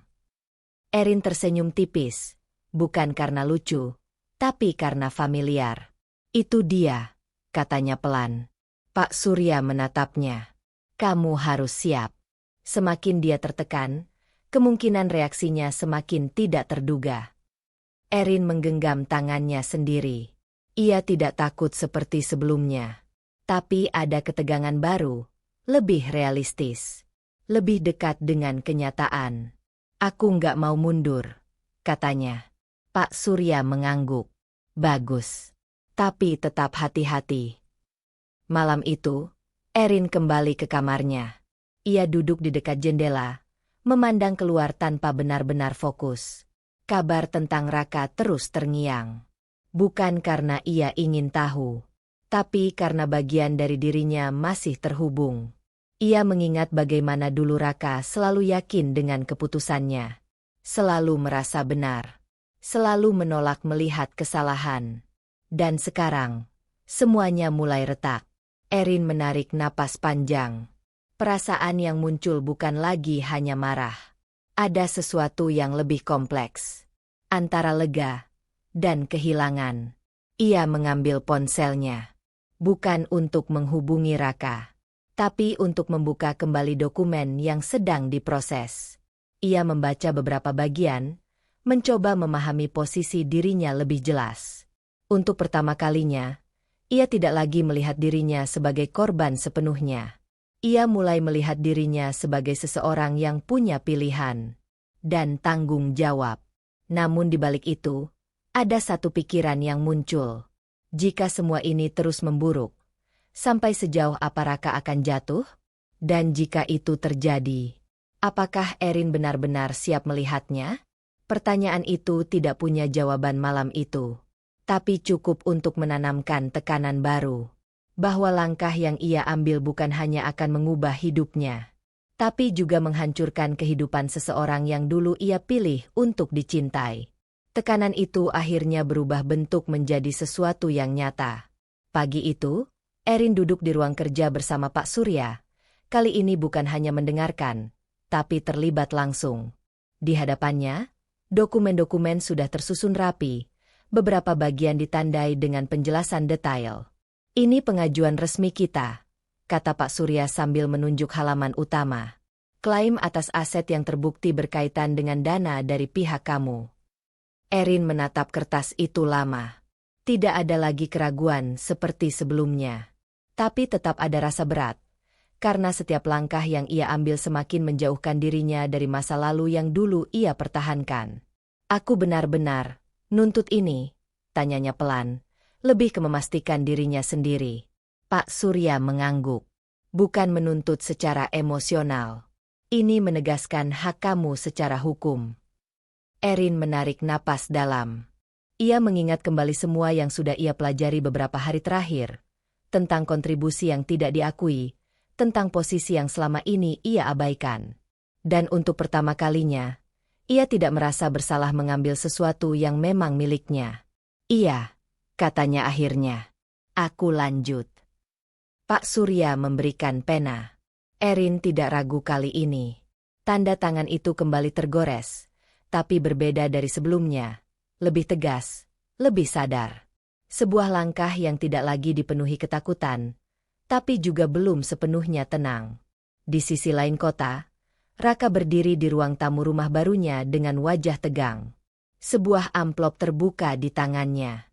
Surat resmi. Ia membaca ulang isi yang sama, seolah berharap ada bagian yang berubah. Ini nggak masuk akal, gumamnya. Maya berdiri di dekatnya, menunggu dengan ekspresi yang tidak sabar. Apa isinya? Raka menyerahkan surat itu dengan gerakan kasar.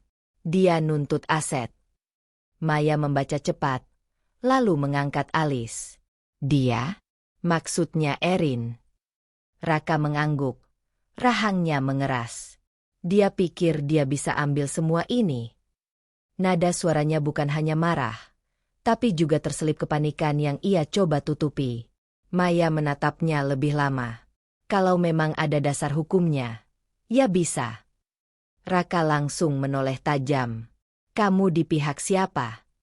Aku di pihak logika, jawab Maya dingin. Kalau memang ada aliran dana dari keluarganya. Itu bukan urusan dia lagi, potong Raka. Itu sudah jadi milik aku. Maya menyilangkan tangan. Kamu yakin itu cara hukum bekerja? Raka terdiam sesaat. Bukan karena setuju, tapi karena tidak punya jawaban yang meyakinkan. Dia cuma mau jatuhin aku, katanya akhirnya. Ini semua cuma cara dia balas dendam. Maya menatapnya tanpa ekspresi. Atau, ini konsekuensi. Kalimat itu membuat Raka semakin kesal. Aku nggak salah, katanya keras. Semua ini karena situasi. Karena pasar. Karena orang-orang yang nggak profesional.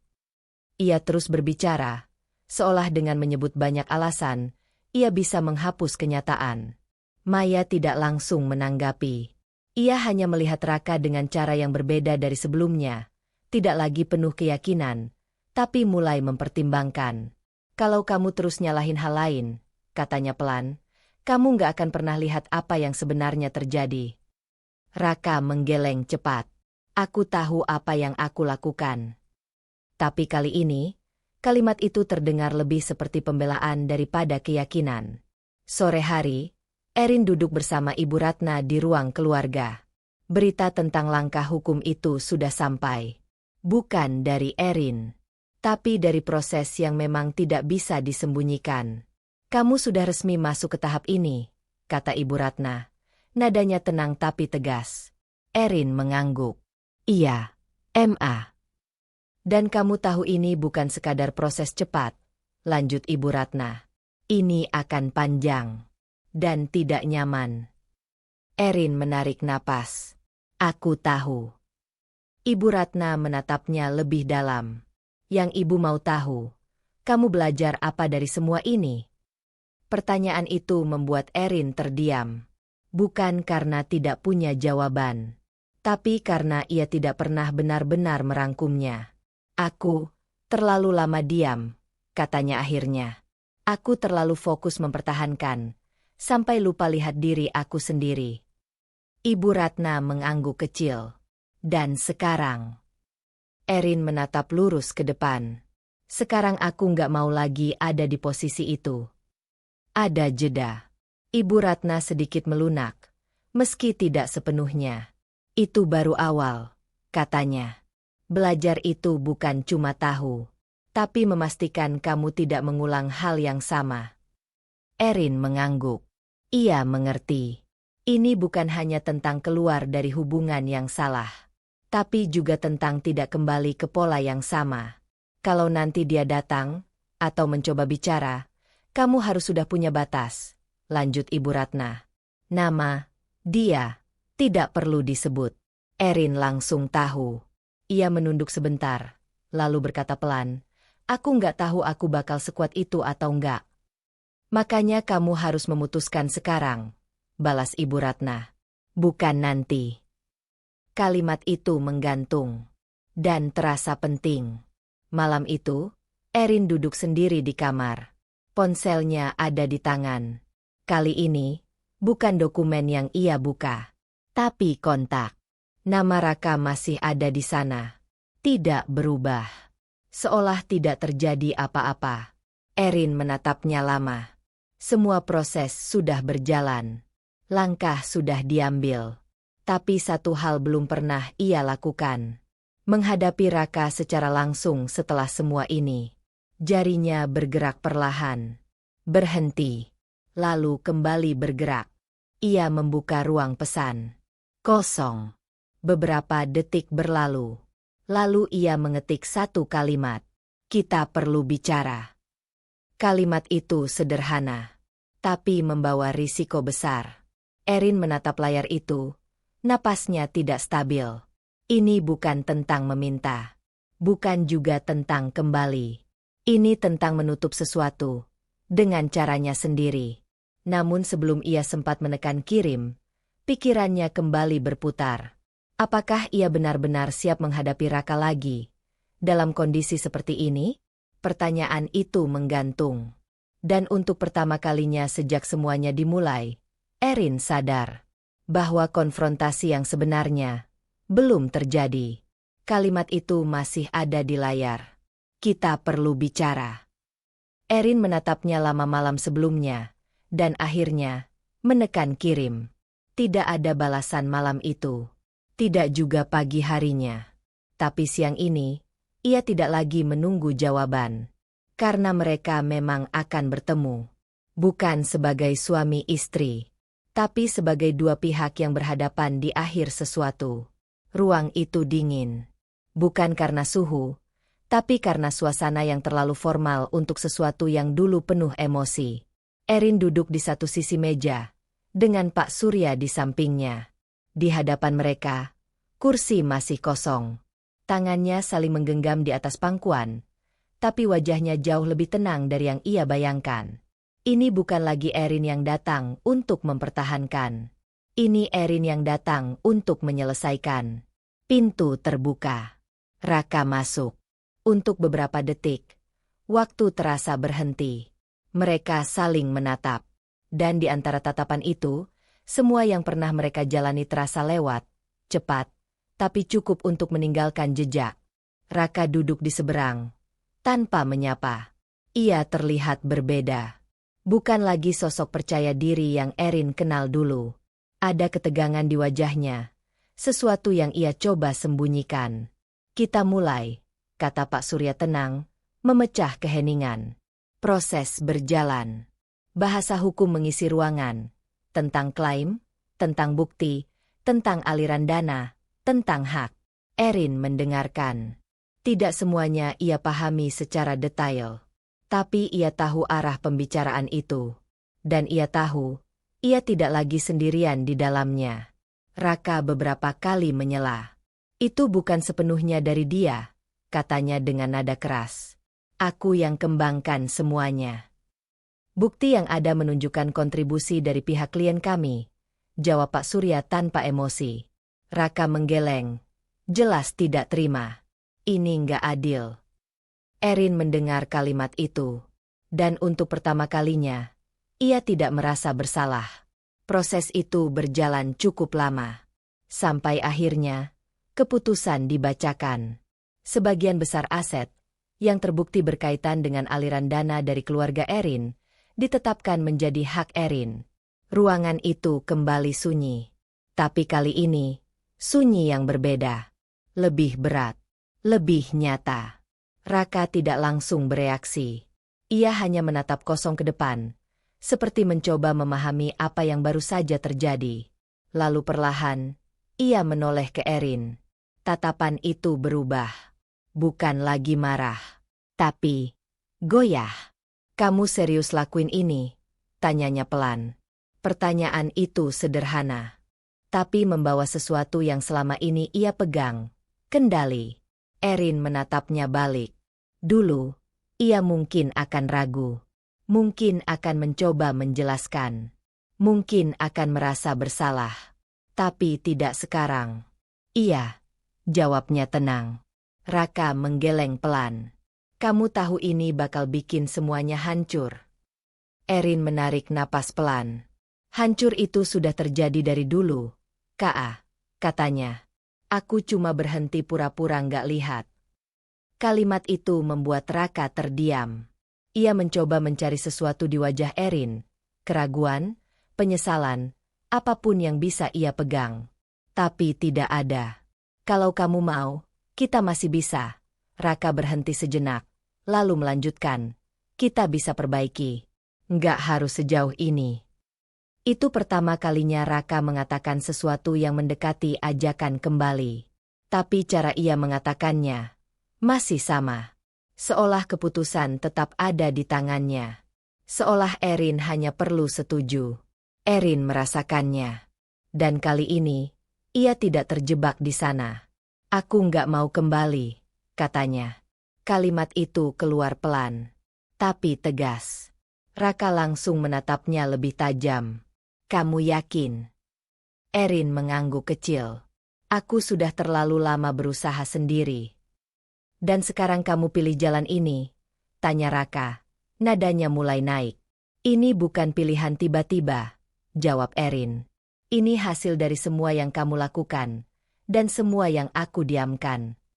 Raka tertawa kecil, tapi terdengar kosong. Jadi sekarang aku yang salah semuanya. Erin tidak langsung menjawab. Ia menatap Raka beberapa detik, lalu berkata, Bukan semuanya. Tapi cukup untuk bikin aku pergi. Keheningan jatuh lagi. Kali ini lebih dalam. Raka terlihat ingin membalas. Tapi tidak ada kata yang keluar. Untuk pertama kalinya, ia tidak punya kendali atas arah percakapan. Dan Erin merasakannya. Bukan sebagai kemenangan, tapi sebagai pelepasan. Aku nggak akan lagi jadi bagian dari hidup yang bikin aku merasa nggak berarti, lanjut Erin. Raka menunduk sebentar, lalu berkata pelan, kamu berubah. Erin tersenyum tipis. Aku mulai jadi diri aku lagi. Kalimat itu sederhana, tapi cukup untuk menutup sesuatu yang tidak bisa diperbaiki lagi. Proses selesai. Orang-orang mulai berdiri. Kursi bergeser. Dokumen dikumpulkan. Tapi Erin masih duduk beberapa detik lebih lama. Ia menatap meja di depannya. Tempat di mana semuanya baru saja diputuskan. Perasaannya tidak seperti yang ia bayangkan. Tidak ada kemenangan yang besar. Tidak ada kelegaan yang penuh. Hanya ruang kosong. Dan rasa kehilangan yang datang perlahan. Ia berdiri. Berjalan keluar tanpa menoleh. Di belakangnya, Raka masih berdiri di tempat. Sendiri. Tanpa sesuatu yang dulu ia banggakan. Di luar, udara terasa berbeda. Erin menarik napas panjang. Langkahnya terasa lebih ringan. Tapi hatinya masih berat. Ia tahu ini belum benar-benar selesai. Bukan di dalam dirinya. Ia kehilangan banyak hal hari ini. Bukan hanya pernikahan, tapi juga harapan yang pernah ia bangun dengan sepenuh hati. Dan meski ia tidak menyesal, ia tetap harus menghadapi satu hal yang tidak bisa ia hindari. Bagaimana caranya hidup setelah semua ini, tanpa melihat ke belakang. Langkah Erin keluar dari gedung itu masih terasa di tubuhnya. Udara sore menyentuh wajahnya, tapi tidak langsung menghilangkan berat yang ia bawa dari dalam. Ia berdiri sejenak di luar, mencoba memahami apa yang baru saja selesai, atau mungkin apa yang baru saja dimulai. Di tangannya, ponsel bergetar. Pesan dari Dian. Udah selesai. Erin menatap layar itu beberapa detik sebelum menjawab. Udah. Tidak ada tambahan kalimat. Karena ia sendiri belum tahu bagaimana menjelaskan perasaannya. Sementara itu, di rumah yang dulu terasa seperti simbol keberhasilan, suasana berubah drastis. Raka berdiri di ruang tamu, memandangi sekeliling. Beberapa barang sudah tidak ada. Beberapa yang tersisa terasa tidak lagi berarti. Rumah itu bukan lagi miliknya sepenuhnya. Pintu kamar terbuka. Maya keluar dengan koper di tangannya. Raka menoleh cepat. Kamu mau kemana? Maya tidak langsung menjawab. Ia hanya berjalan melewati Raka, meletakkan koper di dekat pintu. Aku pindah, katanya singkat. Raka mengerutkan kening. Pindah? Maksud kamu?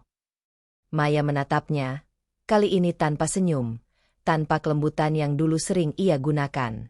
Aku nggak bisa tinggal di situasi kayak gini. Situasi apa? Tanya Raka. Nadanya mulai meninggi. Ini cuma sementara. Maya tertawa kecil, tapi dingin. Sementara yang kamu sendiri nggak tahu ujungnya. Raka melangkah mendekat. Aku lagi beresin semuanya. Dengan apa? Balas Maya cepat. Aset kamu sudah diputuskan. Proyek kamu gagal. Dan kamu masih bilang semuanya terkendali. Kalimat itu menusuk langsung ke titik yang selama ini Raka hindari. Ia menggeleng. Kamu harusnya di sini. Bantu aku. Maya menatapnya lebih lama, lalu berkata pelan. Aku di sini waktu kamu ada di atas. Raka terdiam. Sekarang, lanjut Maya, aku nggak lihat masa depan di sini. Kata, masa depan, terasa seperti vonis. Jadi ini cuma soal itu? Tanya Raka, suaranya lebih rendah. Semua yang kita jalanin. Maya tidak membiarkannya selesai. Aku nggak pernah janji buat bertahan di kondisi kayak gini. Keheningan jatuh. Raka mencoba mencari sesuatu di wajah Maya, penyesalan, keraguan, apapun. Tapi tidak ada. Hanya keputusan. Jadi kamu pergi? Tanyanya lagi. Kali ini hampir seperti memastikan. Maya mengangguk. Iya. Tanpa kata tambahan, ia mengambil koper dan membuka pintu. Raka tidak menahannya. Bukan karena ia tidak mau. Tapi karena untuk pertama kalinya, ia tidak tahu harus berkata apa. Pintu tertutup. Dan suara itu terasa lebih keras dari apapun. Beberapa hari kemudian, keadaan semakin berubah. Rumah itu tidak lagi bisa ia tempati sepenuhnya. Barang-barang terus berkurang. Dan akhirnya, Raka harus keluar. Ia berdiri di pinggir jalan dengan satu tas besar. Tidak ada tujuan yang jelas. Tidak ada tempat yang benar-benar bisa ia sebut pulang. Dari kejauhan, seseorang memperhatikan. Arif. Sahabat lama Raka yang sejak awal pernah memperingatkannya, tapi tidak pernah benar-benar didengarkan. Arif mendekat perlahan. Raka menoleh.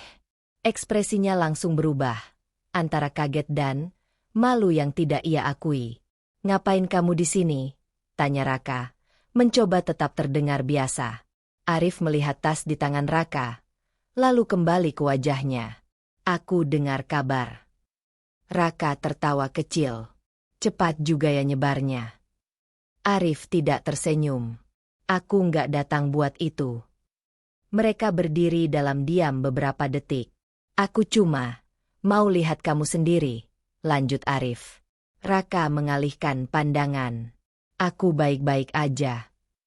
Kalimat itu terdengar lemah. Arif tidak langsung membantah. Ia hanya berkata, kalau kamu baik-baik aja, kamu nggak bakal berdiri di sini. Raka terdiam. Untuk pertama kalinya, ia tidak membela diri. Ia hanya menatap ke depan. Kosong. Semuanya cepat banget, katanya pelan. Arif mengangguk. Atau mungkin, kamu yang terlalu lama nggak mau lihat tanda-tandanya. Kalimat itu tidak menyerang, tapi cukup jujur. Raka menghela napas panjang. Ia mencoba mengingat keputusan-keputusan yang ia ambil. Cara ia berbicara pada Erin. Cara ia mengabaikan semuanya. Dan sekarang, semuanya seperti kembali dalam bentuk yang berbeda. Lebih nyata. Lebih keras. Aku kira, aku benar, katanya. Arif menatapnya. Kamu selalu kira begitu. Raka tersenyum tipis. Pahit. Iya. Keheningan lagi. Tapi kali ini tidak kosong. Ada sesuatu yang mulai muncul. Kesadaran. Dia. Raka berhenti sejenak. Erin. Dia benar ya? Arif tidak langsung menjawab. Ia tahu pertanyaan itu bukan benar-benar ditujukan padanya. Kamu yang paling tahu, katanya akhirnya. Raka menunduk. Dan untuk pertama kalinya, ia tidak mencari alasan. Ia tidak menyalahkan keadaan. Ia tidak menyebut orang lain. Ia hanya diam dan menerima bahwa semua yang terjadi sekarang adalah hasil dari sesuatu yang ia lakukan sendiri. Aku kehilangan semuanya, bisiknya. Arif tidak menyangkal. Kadang, kehilangan itu satu-satunya cara buat kita sadar, katanya. Raka mengangguk pelan. Tapi kesadaran itu datang terlambat. Di tempat lain, Erin berdiri di jendela kamarnya. Langit mulai gelap. Hari-hari setelah keputusan itu terasa aneh. Lebih tenang, tapi juga lebih sunyi. Ia menerima pesan dari Dian tadi siang. Tentang Raka. Tentang keadaannya sekarang. Erin membaca. Lalu mematikan ponselnya. Ia tidak langsung bereaksi. Tidak juga menangis. Hanya berdiri diam. Mencoba memahami perasaannya sendiri. Ada bagian dari dirinya yang merasa lega. Tapi ada juga bagian yang terasa berat. Bukan karena ia ingin kembali. Tapi karena ia tahu. Seseorang yang dulu ia cintai sekarang benar-benar jatuh. Aku nggak bisa nolong lagi. Bisiknya. Dan kalimat itu terasa seperti kenyataan yang harus ia terima. Ia tidak lagi punya peran di hidup itu. Dan mungkin, memang sudah tidak seharusnya. Namun di balik itu, satu pertanyaan muncul. Jika semua ini sudah berakhir, siapa Erin sekarang? Tanpa semua yang dulu ia perjuangkan? Pertanyaan itu tidak langsung terjawab, tapi cukup untuk membuatnya sadar bahwa setelah semua konflik ini, ia masih harus menghadapi dirinya sendiri. Langit pagi itu cerah. Cahaya matahari masuk perlahan ke dalam kamar, menyentuh lantai dan dinding dengan hangat yang tenang. Erin berdiri di depan jendela, memandang keluar dengan napas yang lebih ringan dari hari-hari sebelumnya. Pertanyaan yang dulu menghantuinya, siapa dirinya tanpa semua yang telah hilang, tidak lagi terasa menakutkan. Ia belum punya semua jawabannya. Tapi untuk pertama kalinya, ia tidak terburu-buru mencarinya. Hari-hari berlalu dengan ritme yang berbeda. Tidak lagi dipenuhi kecemasan. Tidak lagi dibayangi rasa takut kehilangan. Erin mulai terlibat dalam aktivitas di rumah, membantu Ibu Ratna mengurus beberapa hal yang dulu tidak pernah ia sentuh. Bukan karena ia harus, tapi karena ia ingin. Suatu pagi, di ruang makan yang kini terasa lebih hangat, Erin duduk berhadapan dengan Ibu Ratna. Tidak ada ketegangan seperti sebelumnya, hanya keheningan yang tidak lagi canggung. "Kamu kelihatan lebih tenang," kata Ibu Ratna sambil menuang teh. Erin tersenyum kecil. "Aku lagi belajar. MA." "Belajar apa?" tanya Ibu Ratna, meski nadanya tidak lagi menguji. Erin menatap cangkir di tangannya. "Belajar nggak takut sama kehilangan." Ibu Ratna berhenti sejenak. Kalimat itu sederhana, tapi cukup untuk membuatnya memperhatikan lebih dalam. "Dan kamu sudah berhasil?" tanyanya. Erin menggeleng pelan. "Belum sepenuhnya. Tapi sekarang aku tahu, aku tetap bisa berdiri, bahkan setelah semuanya hilang." Ibu Ratna mengangguk kecil. Tidak ada pujian berlebihan, tapi ada penerimaan. Dan itu cukup. "Kamu sudah lebih kuat dari yang ibu kira," katanya. Erin menatap ibunya, sedikit terkejut. Bukan karena kata-katanya, tapi karena cara ia mengatakannya, tanpa sindiran, tanpa jarak. "Dulu aku pikir aku harus bertahan di sesuatu supaya aku nggak kehilangan," lanjut Erin pelan. "Ternyata, aku justru kehilangan diri aku sendiri." Ibu Ratna tidak langsung menjawab. Ia hanya berkata, "Sekarang kamu sudah tahu bedanya." Erin mengangguk. Dan untuk pertama kalinya, percakapan mereka terasa seperti dua orang yang saling memahami, bukan saling menghakimi. Siang harinya, Erin duduk di taman belakang. Udara terasa ringan. Ia membuka ponselnya, melihat beberapa pesan dari Dian yang masih setia menemaninya sejak awal. "Gimana sekarang?" tulis Dian. Erin tersenyum kecil sebelum membalas. "Lebih tenang. Bukan karena semuanya selesai, tapi karena aku sudah berhenti lari." Balasan datang cepat. Itu yang penting. Erin menatap layar itu beberapa detik, lalu mematikannya. Ia tidak lagi merasa perlu membuktikan apapun. Tidak pada orang lain. Tidak juga pada dirinya sendiri. Di sisi lain kota, kehidupan berjalan berbeda. Raka duduk di bangku sederhana di depan sebuah tempat yang tidak lagi asing, tapi juga bukan rumah. Tas kecil di sampingnya menjadi satu-satunya barang yang ia bawa. Arif duduk di sebelahnya. Tidak banyak bicara. Ia hanya hadir. Seperti beberapa hari terakhir.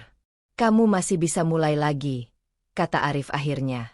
Raka tertawa kecil. Pelan. "Mulai dari mana?" Arif menatap ke depan. "Dari tanggung jawab." Raka terdiam. Kata itu dulu terasa berat. Sekarang, terasa seperti sesuatu yang terlambat ia pahami. "Aku kehilangan dia," katanya pelan. Arif tidak langsung menanggapi. "Bukan cuma dia," lanjut Raka. "Aku kehilangan semuanya, karena aku terlalu yakin sama diri aku sendiri." Ia menunduk. Tidak ada lagi pembelaan. Tidak ada lagi alasan. Hanya penyesalan yang datang. Setelah semuanya tidak bisa diperbaiki. Penyesalan itu nggak bakal balikin apa-apa, kata Arif. Tapi bisa nentuin kamu mau jadi apa setelah ini. Raka mengangguk pelan. Untuk pertama kalinya, ia tidak merasa ingin menyangkal. Ia hanya menerima. Dan itu lebih berat dari apapun. Sore hari, Erin berdiri di depan cermin di kamarnya. Ia mengenakan pakaian sederhana, tapi rapi. Wajahnya tidak lagi terlihat lelah seperti dulu. Ia menatap dirinya sendiri. Bukan untuk mencari kekurangan, tapi untuk mengenali. Aku masih di sini, bisiknya. Kalimat itu sederhana, tapi penuh makna. Ia tidak lagi melihat dirinya sebagai seseorang yang ditinggalkan. Ia melihat dirinya sebagai seseorang yang memilih untuk berjalan. Perlahan, tapi pasti. Erin mengambil tasnya. Langkahnya ringan saat ia keluar dari kamar. Di ruang tengah, Ibu Ratna melihatnya sekilas. Mau kemana? Erin tersenyum. Keluar sebentar. Aku mau mulai sesuatu. Mulai apa? Tanya Ibu Ratna. Erin berhenti sejenak di pintu, lalu menoleh. Hidup aku sendiri, jawabnya. Ibu Ratna tidak menahan. Tidak juga bertanya lebih jauh. Ia hanya mengangguk. Dan itu cukup sebagai restu. Saat Erin melangkah keluar rumah, udara sore menyambutnya dengan tenang. Tidak ada lagi beban yang sama seperti saat ia datang dulu. Tidak ada lagi rasa takut yang mengikat langkahnya. Masa lalu tetap ada, tapi tidak lagi menahan. Ia berjalan ke depan, tanpa menoleh, tanpa ragu. Karena untuk pertama kalinya, Erin tidak lagi mencari tempat untuk bertahan. Ia sedang membangun tempat untuk dirinya sendiri berdiri. Dan di sanalah, cerita ini benar-benar berakhir. Bukan dengan kehilangan, tapi dengan seseorang yang akhirnya menemukan dirinya kembali. Kadang kehilangan bukan akhir dari segalanya. Justru dari situlah kita belajar berdiri dengan versi diri yang lebih kuat dan lebih utuh. Kalau kamu pernah ada di posisi Erin, apa kamu akan bertahan atau memilih pergi? Jangan lupa like dan tulis pendapat kamu di kolom komentar ya.